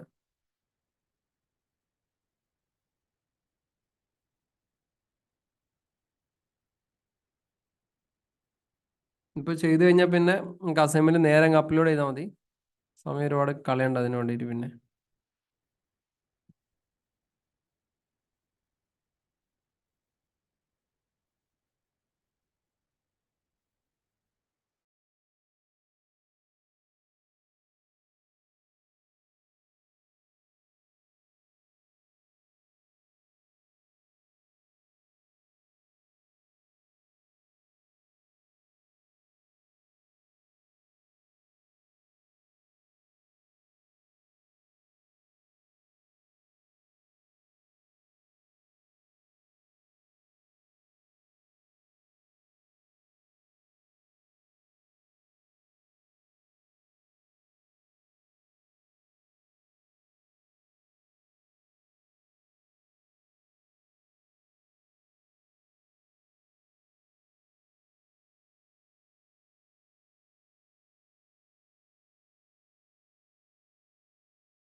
ഇതിന് ഗ്രോസ് പ്രോഫിറ്റ് 24,500 വരിക.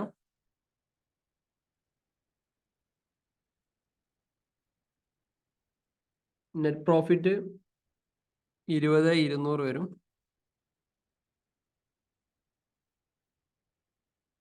ബാലൻസ് ഷീറ്റിൽ 50,800 വരും.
ഡെപ്റ്റേഴ്സ് എവിടെയാ വരികയെന്ന് ചോദിക്കുന്നത്. ഡെപ്റ്റേഴ്സ് അസറ്റ് സൈഡിൽ വരും, ക്രെഡിറ്റേഴ്സ്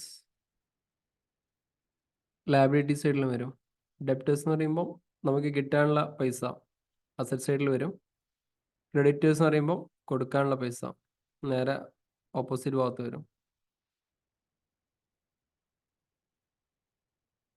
ഡൗട്ടുകൾ ഉണ്ടെങ്കിൽ അവിടെ തന്നെ ചോദിച്ചോളൂ. യൂട്യൂബിൽ ആളുകൾ ഡൗട്ട് ചോദിച്ചോളൂ.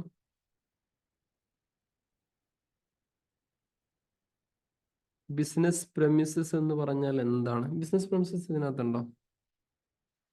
ഇതിനകത്ത് ഇല്ല. ബിസിനസ് പ്രെമിസസ് എന്ന് പറയുമ്പോൾ സാധാരണ രീതിയിൽ ബിസിനസ് ചെയ്യുന്ന ഒരു പ്ലേസ് ആകാം, സ്ഥലമാകാം, ഒരു ഫിക്സഡ് അസറ്റിന് നേച്ചറാണ് അത് വരിക. സാധാരണ രീതിയിൽ പ്രെമിസസ് മാറി എന്നൊക്കെ പറയാറില്ലേ നമ്മള്? ഈ ഒരു ബിസിനസിന്റെ പ്രെമിസസ് മറ്റൊരു സ്ഥലത്തേക്ക് മാറ്റുക എന്നൊക്കെ പറയല്ലേ? അതാണ് ഈ ബിസിനസ് പ്രെമിസസ് കൊണ്ട് ഉദ്ദേശിക്കുന്നത്. ഡൗട്ടുകൾ ഇങ്ങനെ ചാറ്റിൽ ഇട്ടോളൂ കേട്ടോ, ഞാനിവിടെ നോക്കാം. അക്യുമുലേറ്റ് ഡിപ്രീസിയേഷൻ നമുക്ക് എക്സ്പ്ലെയിൻ ചെയ്യാം. ഷുവർ.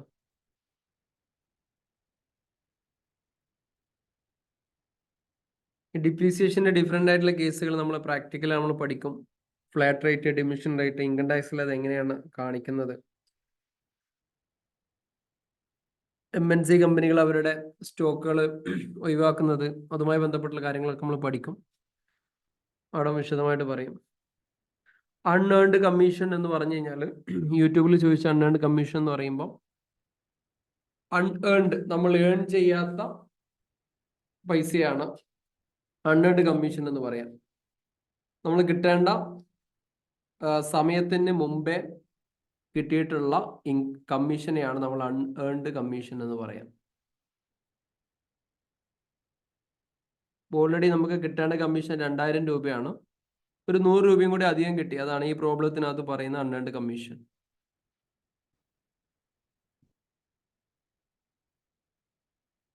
ഓക്കെ, ഡൗട്ടുള്ള യൂട്യൂബിൽ ആളുകൾ ചാറ്റ് ബോക്സിൽ ഇട്ടോളി, ഞാൻ ഇവിടുന്ന് നോക്കാം. ഇവിടെ ചോദിക്കുന്ന ആളെ ഇവിടെ ഇടാം. തൽക്കാലം മൈക്ക് ഓഫ് ചെയ്തിരിക്കുന്നത് ചെയ്യുന്ന ആളുകൾക്ക് ബുദ്ധിമുട്ടാവേണ്ടെന്ന് വെച്ചിട്ടാണ്.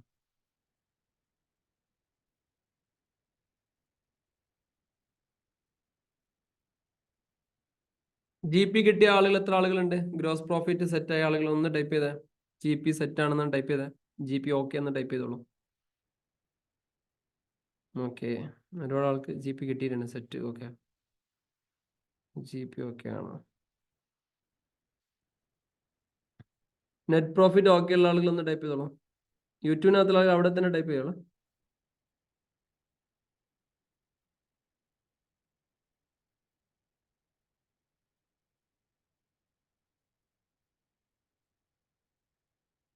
GP സെറ്റാണ്, നെറ്റ് പ്രോഫിറ്റ് തെറ്റാണ്. ഓക്കെ, ഫുള്ളായിട്ട് ബാലൻസ് ഷീറ്റും കഴിഞ്ഞ ആളുകളുണ്ടോ ആരെങ്കിലും? Oh fine, Vishnu balance sheet ഓക്കെയാണ്, വെരി ഗുഡ്.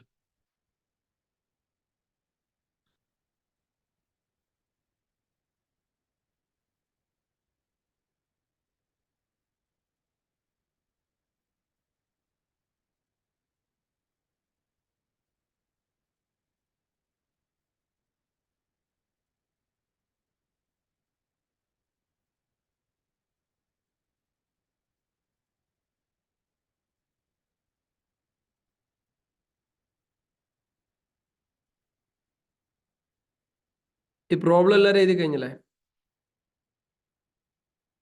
പ്രോബ്ലം എഴുതി കഴിയാത്ത ആരെങ്കിലും ഉണ്ടോ? പ്രോബ്ലത്തിൽ ഏതെങ്കിലും ഭാഗത്ത് എന്തെങ്കിലും കൺഫ്യൂഷൻ ഉണ്ടെങ്കിൽ ചോദിച്ചോളൂ.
Hello.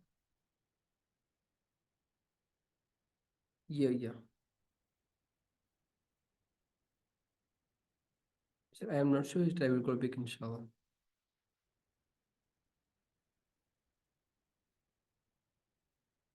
If it is okay, I will call you back. I am not sure.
Work complete ആയ ആളുകൾ ഇതും കൂടി ഒന്ന് ചെയ്യാം.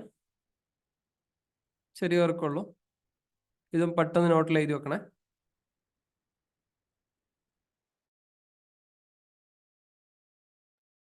ഇതിൽ എന്തെങ്കിലും ഡൗട്ടുകൾ ഉണ്ടെങ്കിൽ ചാറ്റ് ബോക്സിൽ ഇട്ടോളൂ. ഞാൻ ചാറ്റ് ബോക്സ് നോക്കാം.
ഈ ഒരു എമൗണ്ട് റെഡി ആണെന്ന് ചെക്ക് ചെയ്തോളൂ.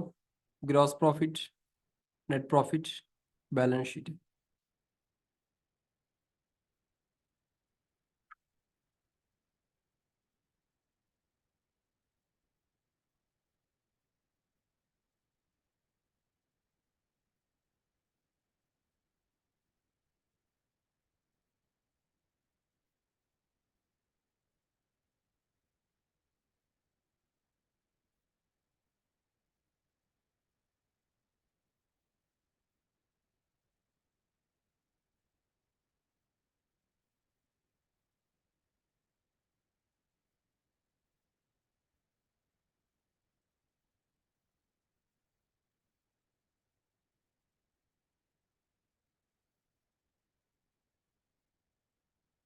സെറ്റ് അല്ലേ? ബാലൻസ് ഷീറ്റ് റെഡി ആയ ആൾക്കാരുണ്ടോ?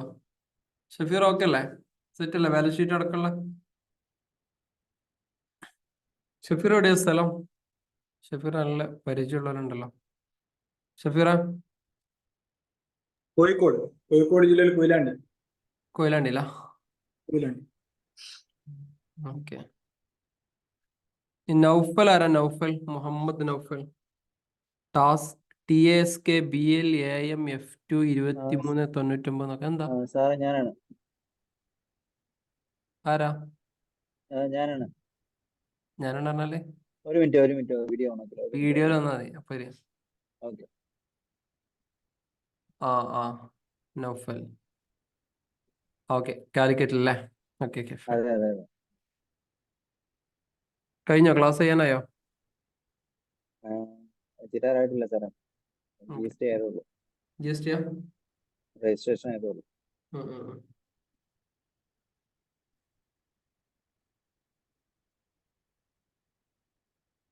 ഈ പ്രോബ്ലം എല്ലാവരും എഴുതി വെച്ചല്ലോ അല്ലേ? പെട്ടെന്ന് കംപ്ലീറ്റ് ചെയ്തോളൂ.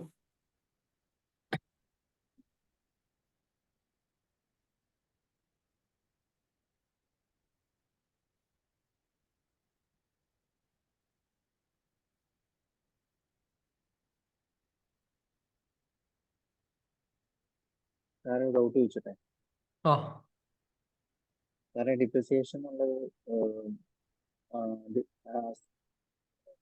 ഡിപ്രിസിയേഷൻ ലാൻഡ് കാണിച്ചിട്ടില്ലേ പറഞ്ഞേ? അതില് 10% കുറച്ചിട്ടുള്ള എമൗണ്ട് കാണിച്ചാൽ മതിയോ അവിടെ? വ്യക്തമായില്ല. ഫസ്റ്റ് ക്വസ്റ്റ്യൻ അല്ലേ? ഫസ്റ്റ് ക്വസ്റ്റ്യനകത്ത് ഡിപ്രിസിയേഷൻ ഫർണിച്ചർ 10% പറയുന്നില്ലേ? അത് കുറച്ചിട്ടുള്ള എമൗണ്ട് ഫിഗർ കാണിച്ചാൽ മതി അല്ലേ? മതി. അപ്രിസിയേഷൻ സെയിം അല്ലേ? അതെ.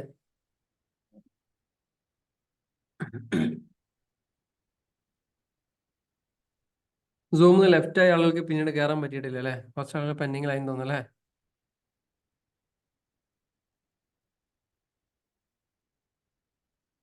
നെറ്റ്വർക്ക് ഇഷ്യൂ ആണ്, മഴ ആയതുകൊണ്ട്.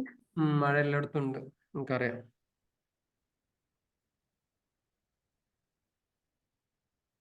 കാലിക്കറ്റില് ഈ വരുന്ന 14-ാം തീയതി ആരൊക്കെ വരുന്ന 14th ഓഫ്ലൈൻ ഇവന്റിന്?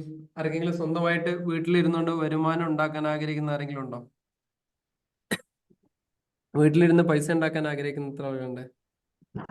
അവർക്കൊരു 1 ഡേ ഇവന്റ് ഉണ്ട് 14-ാം തീയതി പുളിക്കല്. ഒരു 14 സീറ്റും കൂടി ഉണ്ട്. 30 ആളുകളെ പറഞ്ഞിരുന്നു. 14 സീറ്റ്. ഞാൻ മറ്റേ കമ്മ്യൂണിറ്റിയിൽ അനൗൺസ് ചെയ്തിട്ടില്ല, സ്റ്റാറ്റസ് ഒക്കെ വെച്ചിട്ടുള്ളൂ. ഒരു 14 ആളുകൾ കൂടി ചാൻസ് ഉണ്ട്. ഇന്നോ നാളെയൊക്കെ ആയിട്ട് ബുക്ക് ആവും.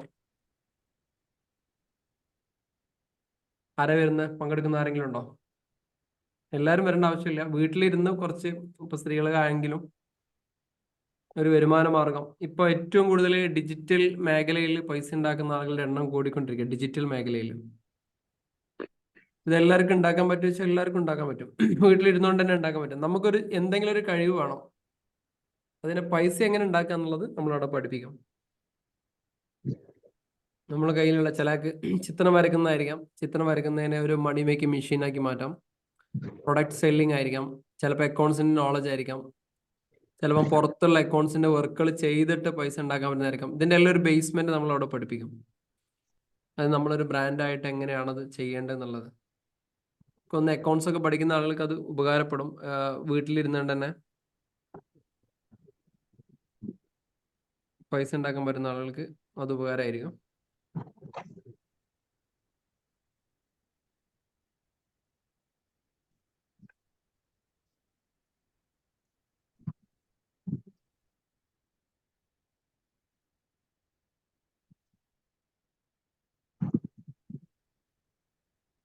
സാറ് നെറ്റ് പ്രോഫിറ്റും ബാലൻസ് ഷീറ്റും ടോട്ടലും പറയാം. എന്തിനാ ഇപ്പൊ രണ്ടാമത് പറഞ്ഞതിന്റെ ആ ആ ആ. അതാരും എഴുതി വെച്ചിട്ടുണ്ടായിരുന്നോ? ശരി ഷഫീറ അന്ന് പറഞ്ഞിട്ട് തന്നെ. 21,640 balance sheet, 58,55 net profit. Okay okay.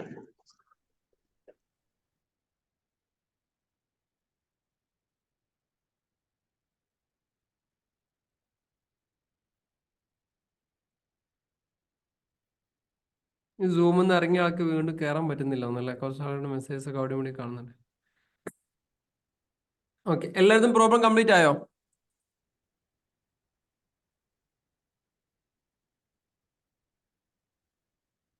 Question ഒന്നുകൂടെ കാണിക്കാൻ നോക്കുന്നുണ്ട്.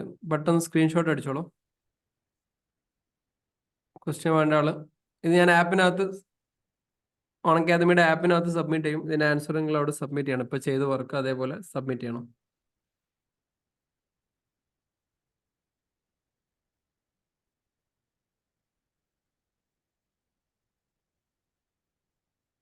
ഈ വരുന്ന 5-ാം തീയതി UAVAT-ന്റെ ഒരു സെഷൻ ഉണ്ട്. അതിൽ പങ്കെടുക്കുന്ന ആളുകൾക്ക് UAE പോകാൻ ആഗ്രഹിക്കുന്ന ആളുകൾ മാത്രമേ അതിൽ പങ്കെടുക്കാം. അല്ലാത്ത ആളുകൾ പങ്കെടുക്കേണ്ട ആവശ്യമില്ല. 5-ാം തീയതി അല്ലാത്ത ആളുകൾ പങ്കെടുക്കണ്ട.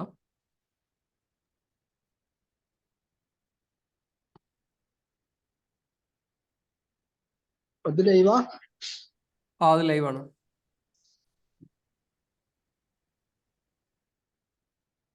സഫീർ UAE ജോബ് സെറ്റായി, ഇന്റർവ്യൂ പാസ് ടുഡേ. ഓ വെരി ഗുഡ്, കൺഗ്രാറ്റുലേഷൻ. സഫീർ നാട്ടിലുണ്ട് ഇപ്പൊ? ഇല്ല സാർ, ഞാൻ ബഹ്റൈനിയാണല്ലോ. ഇവിടെ ജോലി അന്വേഷിച്ച് വന്നതാണ്. UAE ഒരു ജോബ് സെറ്റ് ആയിട്ടുണ്ട്. Okay okay fine. ഉപകാരപ്പെട്ടോ? അക്കൗണ്ട്സ് ആണോ? അക്കൗണ്ട്സ് തന്നെ സാർ. ആണോ? അക്കൗണ്ട്സ് തന്നെ അക്കൗണ്ടന്റ് ആയിട്ട്. നമ്മളെ ക്ലാസ് എന്തായാലും ഉപകാരപ്പെട്ടോ ഇന്റർവ്യൂലോ മറ്റേതെങ്കിലും കാര്യത്തിൽ? ഞാൻ സാറ് മറ്റേ ക്ലാസ്സിലോ എല്ലാം കണ്ട് എല്ലാം നല്ല യൂസ്ഫുൾ ആണ്. ഞാൻ വേറെ 1-2 റെഫർ ചെയ്ത് കൊടുത്തു സാറെ ക്ലാസ്സിനെ പറ്റി. Okay okay. നിങ്ങൾ UAVAT-ന്റെ ക്ലാസ്സിൽ ഉണ്ടായിരുന്നോ? ഇല്ലില്ല, ഞാൻ UAVAT ഒന്ന് കിട്ടണം. ഈ ക്ലാസ് കിട്ടിയില്ല. UAVAT-ഉം കോർപ്പറേറ്റ് ടാക്സും പഠിച്ച് നിങ്ങൾ ഏതായാലും അക്കൗണ്ട്സിലേക്ക് എത്തിക്കൊണ്ട് നിങ്ങൾക്ക് എന്തായാലും അത് യൂസ്ഫുൾ ആവും. കുറച്ചുകൂടി ജോലി ഏതായാലും കയറി അതൊന്ന് പഠിക്കണം. കോർപ്പറേറ്റ് ടാക്സും UAVAT ഒന്ന് പഠിക്കണം. നിർബന്ധമാണ് ഇപ്പോൾ നിലവിൽ UAE-ലേക്ക് പോവുകയാണെങ്കിൽ. ഇപ്പം നമുക്ക് നിലവിൽ 3 വേക്കൻസിയും കൂടി ഉണ്ട്. നമുക്കിത് ഫില്ല് ചെയ്യാൻ ആളെ കിട്ടിയിട്ടില്ല. ഇന്റർവ്യൂ കഴിയുന്നതോട് നമ്മളെ 5-ാം തീയതി പ്രോഗ്രാം കഴിയുന്നതോട് കൂടി നമ്മളോട് ഫില്ല് ചെയ്യാൻ പറ്റുന്നതായിരിക്കണം. ജോബ് വേക്കൻസി ആണോ? Job vacancy UAE. പക്ഷെ അവർക്ക് നിർബന്ധമായിട്ടും AFT-CML ആക്ടിനെ കുറിച്ച് അറിയണം. കോർപ്പറേറ്റ് ടാക്സ് നിർബന്ധമായിട്ട് അറിയണം. അത് ലൈവായിട്ട് അവിടെ നിന്ന് ചെയ്യിപ്പിക്കുന്നുണ്ട് അവര്. സാധാരണ ഇതിൽ എന്താണ് UAVAT എന്ന് ചോദിക്കാറുള്ളൂ. പക്ഷെ ഈ ഒരു സൈറ്റിനകത്ത് കയറി ചെയ്ത് കാണിച്ചു കൊടുക്കണം ഇവർക്ക്. അതിൽ എക്സലിൽ കുറച്ച് പ്രോബ്ലംസ് അവർ ചോദിക്കുന്നുണ്ട്. കൺസൾട്ടിങ് കമ്പനിയിലേക്കാണ്. സൂപ്പർ മാർക്കറ്റ് ഫില്ലായി, കൺസൾട്ടിങ് കമ്പനിയിലേക്ക് തന്നെ ആവശ്യമുള്ളത്. ഞാൻ സൗദിയിലായിരുന്നു, ഇറാം എന്ന് പറഞ്ഞ ഒരു കമ്പനിയിലാണ്. വിസന്റെ ഒരു ഇഷ്യൂ ഉള്ളത് കൊണ്ടാണ് തിരിച്ചിങ്ങോട്ട് വന്നത്. റംസീന നോക്കുന്നുണ്ടല്ലോ. Okay okay. റംസീന ഇപ്പൊ നമ്മളെ UAVAT-ന്റെ കോഴ്സ് പർച്ചേസ് ചെയ്ത ആളല്ലേ റംസീന? ഹലോ. അതെ അതെ. Okay okay. കണ്ട് തുടങ്ങിയോ? എവിടെ എത്തി? പതുക്കെ പതുക്കെ കഴിയാനായിട്ടുണ്ട്. Okay fine.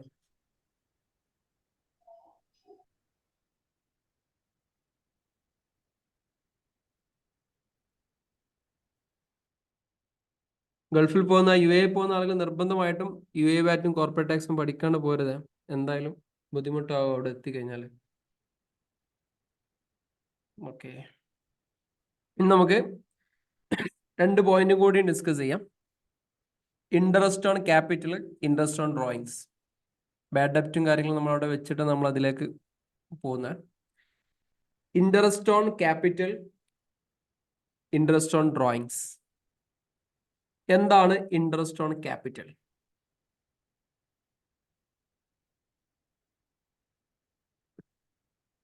അപ്പൊ എന്താണ് interest on capital? Interest on capital എന്ന് പറഞ്ഞാൽ എല്ലാവർക്കും അറിയാമല്ലോ. ക്യാപിറ്റൽ നമ്മൾ ബിസിനസ്സിലേക്ക് ഇൻവെസ്റ്റ് ചെയ്യുന്ന ആ ഒരു തുകയാണ് നമ്മൾ ക്യാപിറ്റൽ എന്ന് പറയുന്നത്, അല്ലെ? ചില ആളുകൾ ബിസിനസ്സിനകത്തേക്ക് ആ ഒരു എമൗണ്ട് ഇൻവെസ്റ്റ് ചെയ്യുന്ന സമയത്ത് അവർ പറയും മാസം നമുക്ക് ഇത്ര രൂപ പലിശ വേണം, ഇൻട്രസ്റ്റ് ഓൺ ക്യാപിറ്റൽ എന്ന് പറയും. ആ എമൗണ്ടിനെയാണ് നമ്മൾ ഇൻട്രസ്റ്റ് ഓൺ ക്യാപിറ്റൽ എന്ന് പറയാം. ഉദാഹരണം, ഞാൻ 1,00,000 രൂപ എൻ്റെ കമ്പനിയിലേക്ക് ക്യാപിറ്റലായിട്ട് കൊണ്ടുവന്നു. കമ്പനിയോട് പറയാണ് ഒരു 10% എനിക്ക് ഇൻട്രസ്റ്റ് വേണം, പലിശ വേണം. കമ്പനിയുടെ പ്രോഫിറ്റിന് പുറമെ എനിക്ക് 10% ഇൻട്രസ്റ്റ് വേണം, പലിശ വേണം എന്ന് പറയും. അതിനെയാണ് നമ്മൾ ഇൻട്രസ്റ്റ് ഓൺ ക്യാപിറ്റൽ എന്ന് പറയാം. ഇത് കമ്പനിയെ സംബന്ധിച്ചിടത്തോളം ഒരു ചെലവാണ്, എക്സ്പെൻസ് ആണ്, അല്ലെ? കമ്പനി അങ്ങനെ ഒരു പൈസ എടുത്തു കൊടുക്കണം, കമ്പനിയെ സംബന്ധിച്ചിടത്തോളം എക്സ്പെൻസ് ആണ്. ഇത് രണ്ട് രീതിയിലാണ് വരിക. ചിലപ്പോൾ ഈ ഇൻട്രസ്റ്റ് ഓൺ ക്യാപിറ്റൽ എന്ന് പറഞ്ഞ എമൗണ്ട് നേരിട്ട് ഓണർക്ക് മാസം കയ്യിൽ കൊടുക്കും, നേരിട്ട് പേയ്മെന്റ് ചെയ്യും. അല്ലെങ്കിൽ അയാൾ പറയും വേണ്ട, എനിക്ക് നേരിട്ട് വേണ്ട, എൻ്റെ അക്കൗണ്ടിലേക്ക് തന്നെ ഡെപ്പോസിറ്റ്. എൻ്റെ അക്കൗണ്ടിലേക്ക് ഡെപ്പോസിറ്റ് ചെയ്യുന്ന പറയുമ്പോൾ ക്യാപിറ്റലിലേക്ക് തന്നെ ഡെപ്പോസിറ്റ് ചെയ്തു വെക്കാൻ വേണ്ടി പറയും. ക്യാപിറ്റലിലേക്ക് ഡെപ്പോസിറ്റ് ചെയ്ത് വെച്ചാൽ ഒരു കോമ്പൗണ്ടിങ് എഫക്റ്റ് ആണ് അവിടെ സംഭവിക്കുക. ഓൾറെഡി 1,00,000 രൂപയാണ് അവിടെ ക്യാപിറ്റൽ ഉള്ളത്. അതെന്തായി? 10,000 രൂപ ക്യാപിറ്റലിലേക്ക് വീണ്ടും റീഇൻവെസ്റ്റ് ചെയ്ത 1,10,000 രൂപയായി പിന്നീട് ക്യാപിറ്റൽ. അടുത്ത മാസം കാൽക്കുലേറ്റ് ചെയ്യുമ്പോൾ 1,10,000-ന്റെ 10% കാൽക്കുലേറ്റ് ചെയ്യാം. അപ്പൊ 11,000 രൂപയാവും.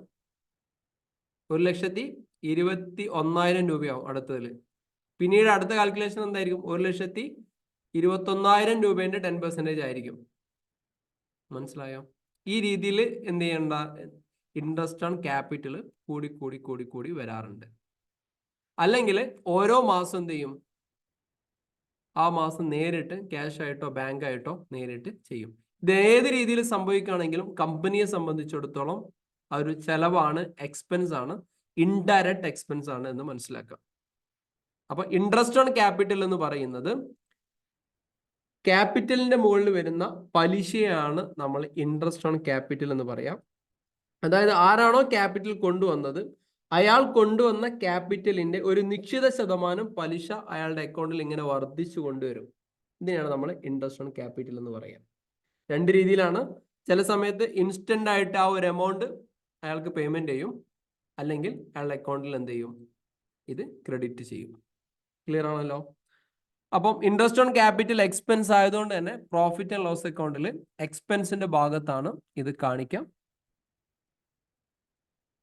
എക്സ്പെൻസിന്റെ ഭാഗത്താണ് ഈ ഒരു സംഭവം കാണിക്കാം. അതേപോലെ ബാലൻസ് ഷീറ്റിലേക്ക് ആഡ് ചെയ്യും. ബാലൻസ് ഷീറ്റിൽ ക്യാപിറ്റലിന്റെ കൂടെ ആഡ് ചെയ്യും. എങ്ങനെയാണെങ്കിൽ ഞാൻ പറഞ്ഞ രണ്ടാമത്തെ കേസ് ആണെങ്കിൽ, ഇല്ലെങ്കിൽ ആഡ് ചെയ്യത്തില്ല. ക്ലിയർ ആയല്ലോ? ഉദാഹരണം, ഞാൻ ആതിര ബിസിനസ്സിലേക്ക് 1,00,000 രൂപ ഇൻവെസ്റ്റ് ചെയ്തു. ആതിര എൻ്റെ ഷെയർ ഹോൾഡർ ആണ്. 1,00,000 രൂപ ആതിര ക്യാപിറ്റലിലേക്ക് ഇൻവെസ്റ്റ് ചെയ്യുന്ന സമയത്ത് ആതിര എന്നോട് പറഞ്ഞിട്ടുണ്ടായിരുന്നു 10% എനിക്ക് പലിശ വേണം, ഇൻട്രസ്റ്റ് വേണം. അങ്ങനെ എന്ത് ചെയ്തു? 10% ഞാൻ ആതിരക്ക് നേരെ കൊടുക്കുകയാണെങ്കിൽ എന്ത് ചെയ്താൽ മതി? നേരെ ഒരു പേയ്മെന്റ് കാണിച്ചിട്ട് എന്ത് ചെയ്താൽ മതി? ഒരു എക്സ്പെൻസ് ആയിട്ട് ട്രീറ്റ് ചെയ്താൽ മതി. പ്രോഫിറ്റ് ആൻഡ് ലോസ് അക്കൗണ്ടിൽ മാത്രമേ ആ സംഭവം റിഫ്ലക്റ്റ് ആവുള്ളൂ, വേറെ എവിടെയും അത് റിഫ്ലക്റ്റ് ആവുന്നില്ല. അപ്പൊ ആതിര പറയുന്നത് എൻ്റെ അക്കൗണ്ടിൽ ക്രെഡിറ്റ് ചെയ്താളാന്ന് പറയുന്ന സമയത്ത് എന്ത് ചെയ്യും? പ്രോഫിറ്റ് ആൻഡ് ലോസ് അക്കൗണ്ടിൽ അത് വരും. അതേപോലെ ക്യാപിറ്റലിന്റെ കൂടെ എന്ത് ചെയ്യും? ഈ സംഭവം ആഡ് ചെയ്തിട്ടും കാണിക്കും. ക്ലിയർ ആണോ? ഡൗട്ട് ഉണ്ടോ? ക്ലിയർ ആയില്ലേ? ആ പറഞ്ഞ കോൺസെപ്റ്റിൽ എന്തെങ്കിലും പ്രശ്നമുണ്ടോ? ചോദിക്കും മനുഷ്യന്മാരെ. എല്ലാം ഓക്കെ ആണോ? ഒന്നുകൂടി പറയാം. അതായത് ഇൻട്രസ്റ്റ് ഓൺ ക്യാപിറ്റൽ എന്ന് പറഞ്ഞാൽ മനസ്സിലായില്ലേ? ഇപ്പൊ നിങ്ങൾ എല്ലാവരും ഒരു ബിസിനസ്സിൽ ഇൻവെസ്റ്റ് ചെയ്യുന്ന ഒരു ഒരാളാണെന്ന് വിചാരിക്കുക. നിങ്ങൾ ഏതോ ഒരു ബിസിനസ്സിനകത്ത് ഇൻവെസ്റ്റ് ചെയ്യുന്നു. നിങ്ങൾ ഇൻവെസ്റ്റ് ചെയ്ത എമൗണ്ട് 1,00,000 രൂപ 2,00,000 രൂപ എന്തോ ആണ്. 1,00,000 രൂപ 2,00,000 രൂപ എന്തോ ആണ്. ആ ഇൻവെസ്റ്റ് ചെയ്യുന്ന സമയത്ത് നിങ്ങൾ ബിസിനസ്സിനോട് പറഞ്ഞു, ഞാനിപ്പോൾ ഇൻവെസ്റ്റ് ചെയ്ത ഒരു എമൗണ്ട് ഉണ്ടല്ലോ, ഇതിന്റെ ഒരു 10% എനിക്ക് എല്ലാ മാസം പലിശയായിട്ട് വേണം എന്ന് പറഞ്ഞു. പ്രോഫിറ്റ് ഒക്കെ നിങ്ങൾ പിന്നീട് കാൽക്കുലേറ്റ് ചെയ്തോളി. എല്ലാ മാസം എൻ്റെ പൈസയുടെ ഒരു ഇത്ര ശതമാനം 10% പലിശ എനിക്ക് വേണം എന്ന് പറഞ്ഞു. ഈ 10% പലിശ ആരാ തരുന്നത്? കമ്പനിയാണ് നമുക്ക് തരുന്നത്. അപ്പൊ കമ്പനിയെ സംബന്ധിച്ചിടത്തോളം അതൊരു എന്താണ്? ഒരു എക്സ്പെൻസ് ആണ്. ക്ലിയർ ആണോ? കമ്പനിക്ക് ചെലവല്ലേ? നമുക്ക് 10% തരുമെന്ന് പറഞ്ഞാൽ അത്ര ചെലവല്ലേ കമ്പനിക്ക് വരുന്നത്? അതെന്ത് ചെയ്യും? ഒരു പക്ഷെ നേരിട്ട് എല്ലാ മാസവും 10,000 രൂപ എൻ്റെ കയ്യിൽ തരുമായിരിക്കും. അങ്ങനെയാണെങ്കിൽ അതെന്ത് ചെയ്താൽ പ്രോഫിറ്റ് ആൻഡ് ലോസ് അക്കൗണ്ടിൽ മാത്രമേ ആ സംഭവം കാണത്തുള്ളൂ. അത് തന്നോടുകൂടി പരിപാടി തീർന്നു. പക്ഷെ ഞാൻ ആ മാസം നാട്ടിലില്ല. അപ്പൊ ഞാൻ പറഞ്ഞു, ഒരു കാര്യം ചെയ്യും, എൻ്റെ ക്യാപിറ്റൽ അക്കൗണ്ടിലേക്ക് തന്നെ ഡെപ്പോസിറ്റ് ചെയ്താളി എന്ന് പറഞ്ഞു. എനിക്ക് കയ്യിൽ വേണ്ട, ക്യാപിറ്റലിലേക്ക്. അങ്ങനെ വരുമ്പോൾ എന്ത് ചെയ്യും? ക്യാപിറ്റലിന് കൂടെ ഈ ഒരു എമൗണ്ട് കൂടി ആഡ് ചെയ്യും. ക്ലിയർ ആയോ? അപ്പൊ അടുത്ത മാസം കാൽക്കുലേറ്റ് ചെയ്യുമ്പോൾ ഈ ആഡ് ചെയ്ത എമൗണ്ടും ക്യാപിറ്റലും കൂടി അതിന്റെ മുകളിലായിരിക്കും കാൽക്കുലേറ്റ് ചെയ്യുന്നത്. ക്ലിയർ ആണോ? ആർക്കെങ്കിലും എന്തെങ്കിലും ഡൗട്ട് ഉണ്ടോ? അപ്പൊ ഇൻട്രസ്റ്റ് ഓൺ ക്യാപിറ്റൽ എന്ന് പറയുന്നത് ബിസിനസിനെ സംബന്ധിച്ചിടത്തോളം ഒരു ചെലവാണ്. ബിസിനസ് ആണ് ഈ പറയുന്ന ഇൻവെസ്റ്റർക്ക് ഈ ഒരു എമൗണ്ട് കൊടുക്കുന്നത്. ക്ലിയർ അല്ലേ? ഇനി ഇതിന്റെ നേരെ ഓപ്പോസിറ്റ് ആണ് ഇൻട്രസ്റ്റ് ഓൺ ഡ്രോയിങ്സ് എന്ന് പറയുന്നത്. ഇൻട്രസ്റ്റ് ഓൺ ഡ്രോയിങ്സ് ഇതിന്റെ നേരെ ഓപ്പോസിറ്റ്. ആ, ഈ ഇൻട്രസ്റ്റ് ക്യാപിറ്റലില്ലേ, എന്താ ഇപ്പൊ ക്യാപിറ്റൽ കൂടെ ആഡ് ചെയ്യുകയാണെങ്കിൽ നെക്സ്റ്റ് ചിലപ്പോ പൊട്ടിലോസുകളിൽ എത്ര എടുക്കുമ്പോൾ നെക്സ്റ്റ് മനസ്സിലായില്ല? മന്തിൽ കാണിക്കുമ്പോ ഇപ്പൊ ക്യാപിറ്റലിന്റെ കൂടെ ഇൻട്രസ്റ്റ് ആഡ് ചെയ്യണമെങ്കിൽ ആ നെക്സ്റ്റ് മന്തിൽ നമ്മൾ ഇൻട്രസ്റ്റ് കൊടുക്കുമല്ലോ. ആ അപ്പൊ അതിന് എത്ര എമൗണ്ട് നമ്മൾ കാണിക്കും പൊട്ടിലോസ് അക്കൗണ്ടില്? എത്ര ശതമാനമാണോ പറഞ്ഞ ആ ശതമാനം കൊടുക്കണം. അത് ആഡ് ചെയ്ത എമൗണ്ടിന്നല്ലേ കൊടുക്കണ്ടത്? ആഡ് ചെയ്ത എമൗണ്ട് ആലോചിക്കണ്ട, അതിലേക്ക് ഇട്ട് കഴിഞ്ഞാൽ പിന്നെ അയാൾ അത് ക്യാപിറ്റലായി. ആ ക്യാപിറ്റലിന്റെ എത്ര പെർസെന്റേജ് കൊടുക്കണം? ആഡ് ചെയ്ത കുറച്ച് അതിനെ കുറിച്ച് നിങ്ങൾ ആലോചിക്കണ്ട. വെച്ചല്ലേ? ഓക്കെ. ഉദാഹരണം, എന്റെ അക്കൗണ്ടിൽ 1,00,000 രൂപയുള്ളൂ. ഇപ്പൊ ഒരു 10,000 രൂപയുടെ എനിക്ക് തന്നു. 10,000 രൂപ കൂടി ഞാൻ അതിലേക്ക് ഇൻവെസ്റ്റ് ചെയ്തു. പിന്നെ അടുത്ത മാസം കാൽക്കുലേറ്റ് ചെയ്യുമ്പോൾ 1,10,000 മുകളിലാണ് ഇൻട്രസ്റ്റ് വരിക. അവിടെ എത്രയാണോ ക്യാപിറ്റൽ ഉള്ളത് അതിന്റെ മുകളിൽ വരും. ക്ലിയർ അല്ലേ? ഒരു കോമ്പൗണ്ടിങ് എഫക്റ്റ് അവിടെ സംഭവിക്കും കേട്ടോ. ചില ആളുകൾ അങ്ങനെ ബിസിനസ്സിൽ പൈസ ഉണ്ടാക്കുന്ന ആളുകളുണ്ട്. ഈ പവർ ഓഫ് കോമ്പൗണ്ടിങ് എഫക്റ്റ് എന്ന് പറയില്ലേ, നമ്മൾ പുസ്തകത്തിൽ വായിക്കാറുണ്ട്. കൂട്ടി വെക്കുന്നവരുണ്ടോ? ഇനി ഇതിന്റെ നേരെ ഓപ്പോസിറ്റ് ആണ് interest on drawings. Interest on drawings നേരത്തെ ഡൗട്ടുള്ള കാര്യമാണ് അല്ലേ? ഡ്രോയിങ്സിലാണ് ഏറ്റവും കൂടുതൽ അടി നടന്ന ഗ്രൂപ്പിനകത്ത്. ഡ്രോയിങ്സ് എന്തായിരുന്നു അന്നത്തെ topic? Drawings is it nominal ആണോ, റിയൽ ആണോ, പേഴ്സണൽ ആണോ? അല്ല, അത് ക്യാപിറ്റലിന് കുറയ്ക്കുന്നുണ്ട്. ക്യാപിറ്റലിന് കുറയ്ക്കുകയാണെന്ന് പറഞ്ഞു. ഡ്രോയിങ്സ് നോമിനൽ ആണോ, റിയൽ ആണോ, പേഴ്സണൽ ആണോ? ഇതായിരുന്നല്ലോ നമ്മളെ ആദ്യത്തെ ഡിസ്കഷൻ. പിന്നീട് പറയാന്ന് വെച്ച സാധനം. ഡ്രോയിങ്സ് നോമിനൽ ആണോ, റിയൽ ആണോ, പേഴ്സണൽ ആണോ? ഉറപ്പിക്കേ. എന്തുകൊണ്ടാണ് ഡ്രോയിങ്സ് അക്കൗണ്ട് ടു ക്യാഷ് എന്നോ, അല്ലെങ്കിൽ ഡ്രോയിങ്സ് അക്കൗണ്ട് ടു കമ്പ്യൂട്ടർ എന്നോ, ഡ്രോയിങ്സ് അക്കൗണ്ട് ടു ക്യാഷ് എന്നോ, ഡ്രോയിങ്സ് അക്കൗണ്ട് ടു ബാങ്ക് എന്നൊക്കെ വരുന്നത്? എന്തിനാ ഡ്രോയിങ്സിനെ ഡെബിറ്റ് ചെയ്യണത്? Is it nominal, real or personal? ഇത് മൂന്ന് തന്നെയല്ലേ വരുള്ളൂ. അന്ന് കുറെ ആൾക്കാർ കുറെ അഭിപ്രായം പറഞ്ഞല്ലേ. കറക്റ്റ് ആയിട്ട് ആരെങ്കിലും ഒരാൾ പറഞ്ഞേ? അന്ന് ഗ്രൂപ്പിൽ ഒരുപാട് ആളുകൾ കറക്റ്റ് റീസൺ പറഞ്ഞിരുന്നു. എങ്ങനെയാ വിഷ്ണു, എങ്ങനെയായിരിക്കും? നമ്മളെ ആളുടെ, നമ്മളെ നേതാവിടെ മൂപ്പര് ഇതിന്ന് പുറത്തായോ? പരീഡത്ത് മൂപ്പര് പേരെന്തേനും സൂമിന്ന് പോയോ? ഫാറൂഖ് ഭായിയോ? ഫാറൂഖ് ഇവിടെ ഫാറൂഖ് ഭായ് ഉണ്ടെങ്കിൽ മൊത്തത്തിലൊരു ഒച്ചപ്പാടുണ്ടാവും ഗ്രൂപ്പില് അല്ലേ? ലാബിലിറ്റി കുറയുന്നു അവിടെ ഉണ്ട്. പേഴ്സണൽ അക്കൗണ്ട് ആണോ? Very good. പേഴ്സണൽ അക്കൗണ്ട് അല്ലേ? ഡ്രോയിങ്സ് പേഴ്സണൽ അക്കൗണ്ട് ആണോ? പേഴ്സണൽ അക്കൗണ്ടിന്റെ നിയമം എന്താ? പേഴ്സണൽ അക്കൗണ്ടിന്റെ നിയമം എന്താ? എന്തിനാണ് ഡ്രോയിങ്സിനെ ഡെബിറ്റ് ചെയ്യുന്നത്? പേഴ്സണൽ അക്കൗണ്ടിന്റെ റൂൾ എന്താ? മനുഷ്യന്മാരെ ഇതൊക്കെ ആദ്യം പഠിക്കണോ? Debit the receiver, credit the giver. Debit the receiver, അതായത് സ്വീകരിക്കുന്ന ആളെ ഡെബിറ്റ് ചെയ്യണം, കൊടുക്കുന്ന ആളെ ക്രെഡിറ്റ് ചെയ്യണം. Debit the receiver and credit the giver. ഈ ഡ്രോയിങ്സ് ആവുമ്പോ എന്തിനാ ആളെ ഡെബിറ്റ് ചെയ്യണേ?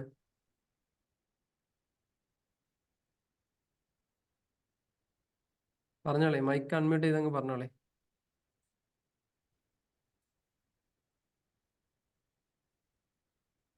മറന്നുപോയാ?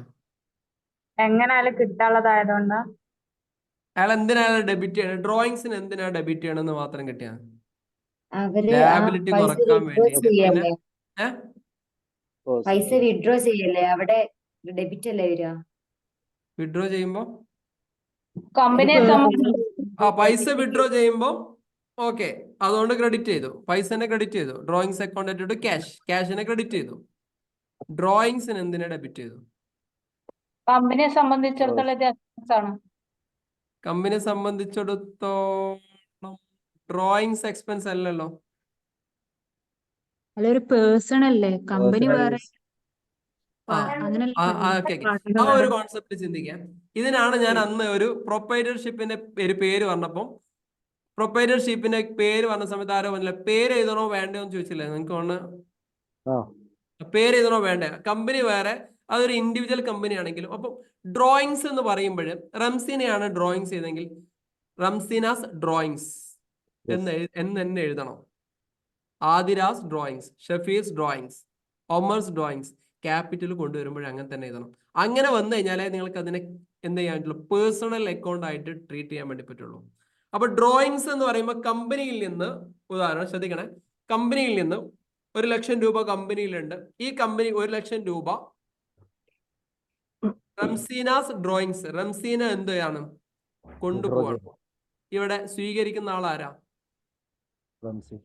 റംസീന. അപ്പൊ Ramseena's drawings account letter to cash. സ്വീകരിക്കുന്ന ആള്, കൊടുക്കുന്ന ആള് എന്ന് പറഞ്ഞ അതേ നിയമം അവിടെ വരും. ഒന്നുകൂടെ പറയണം പിന്നെ പറഞ്ഞു കൊടുക്കാം. ഞാൻ പറയാം സാർ. ഓക്കെ. അതെന്ന് പറഞ്ഞാൽ നമ്മളെ ക്യാപിറ്റൽ നമ്മൾ അവിടെ റിസീവ് ചെയ്യുന്നു. ക്യാപിറ്റലിന്ന് ഡ്രോയിങ്സ് ലെസ് ചെയ്തിട്ട് നമ്മൾ റിസീവ് ചെയ്യാണ്. അവിടെ നമ്മൾ റിസീവർ ആകുമ്പോൾ നമ്മൾ അവിടെ ഡെബിറ്റ് ചെയ്യും.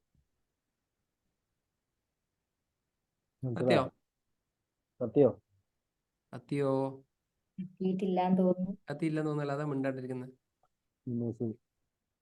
ഒന്നും പറഞ്ഞു ഓടിയില്ല, വണ്ടി ഓടിയില്ല. ഒന്നും പറഞ്ഞു സ്ലോലി പറഞ്ഞു. എക്സാമ്പിൾ ഒക്കെ പറഞ്ഞു.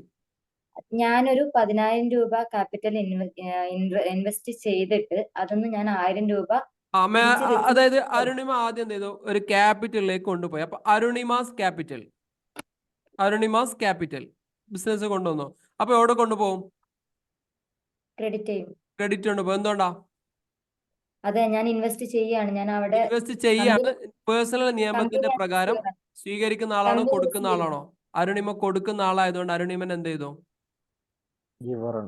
ക്രെഡിറ്റ് ചെയ്തു. ഗിവർ എന്നുള്ള നിയമപ്രകാരം അരുണിമനെ ക്രെഡിറ്റ് ചെയ്തു. അരുണിമ തിരിച്ചു കൊണ്ടുപോകുമ്പോ അരുണിമ സ്വീകരിക്കുന്ന ആളല്ലേ? അപ്പൊ അവരെന്ത് ചെയ്യണം? ഡെബിറ്റ് ചെയ്യണം.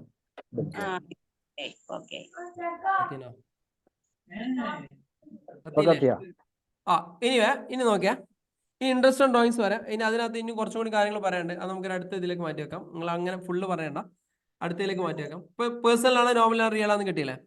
ഇനിയുള്ളത് ഇൻട്രസ്റ്റ് ഓൺ ഡ്രോയിങ്സ് എന്ന് പറയുമ്പോൾ ഡ്രോയിങ്സ് അക്കൗണ്ടിന്റെ മുകളിൽ വരുന്ന പലിശയാണ് നമ്മൾ ഇൻട്രസ്റ്റ് ഓൺ ഡ്രോയിങ്സ് എന്ന് പറയാം.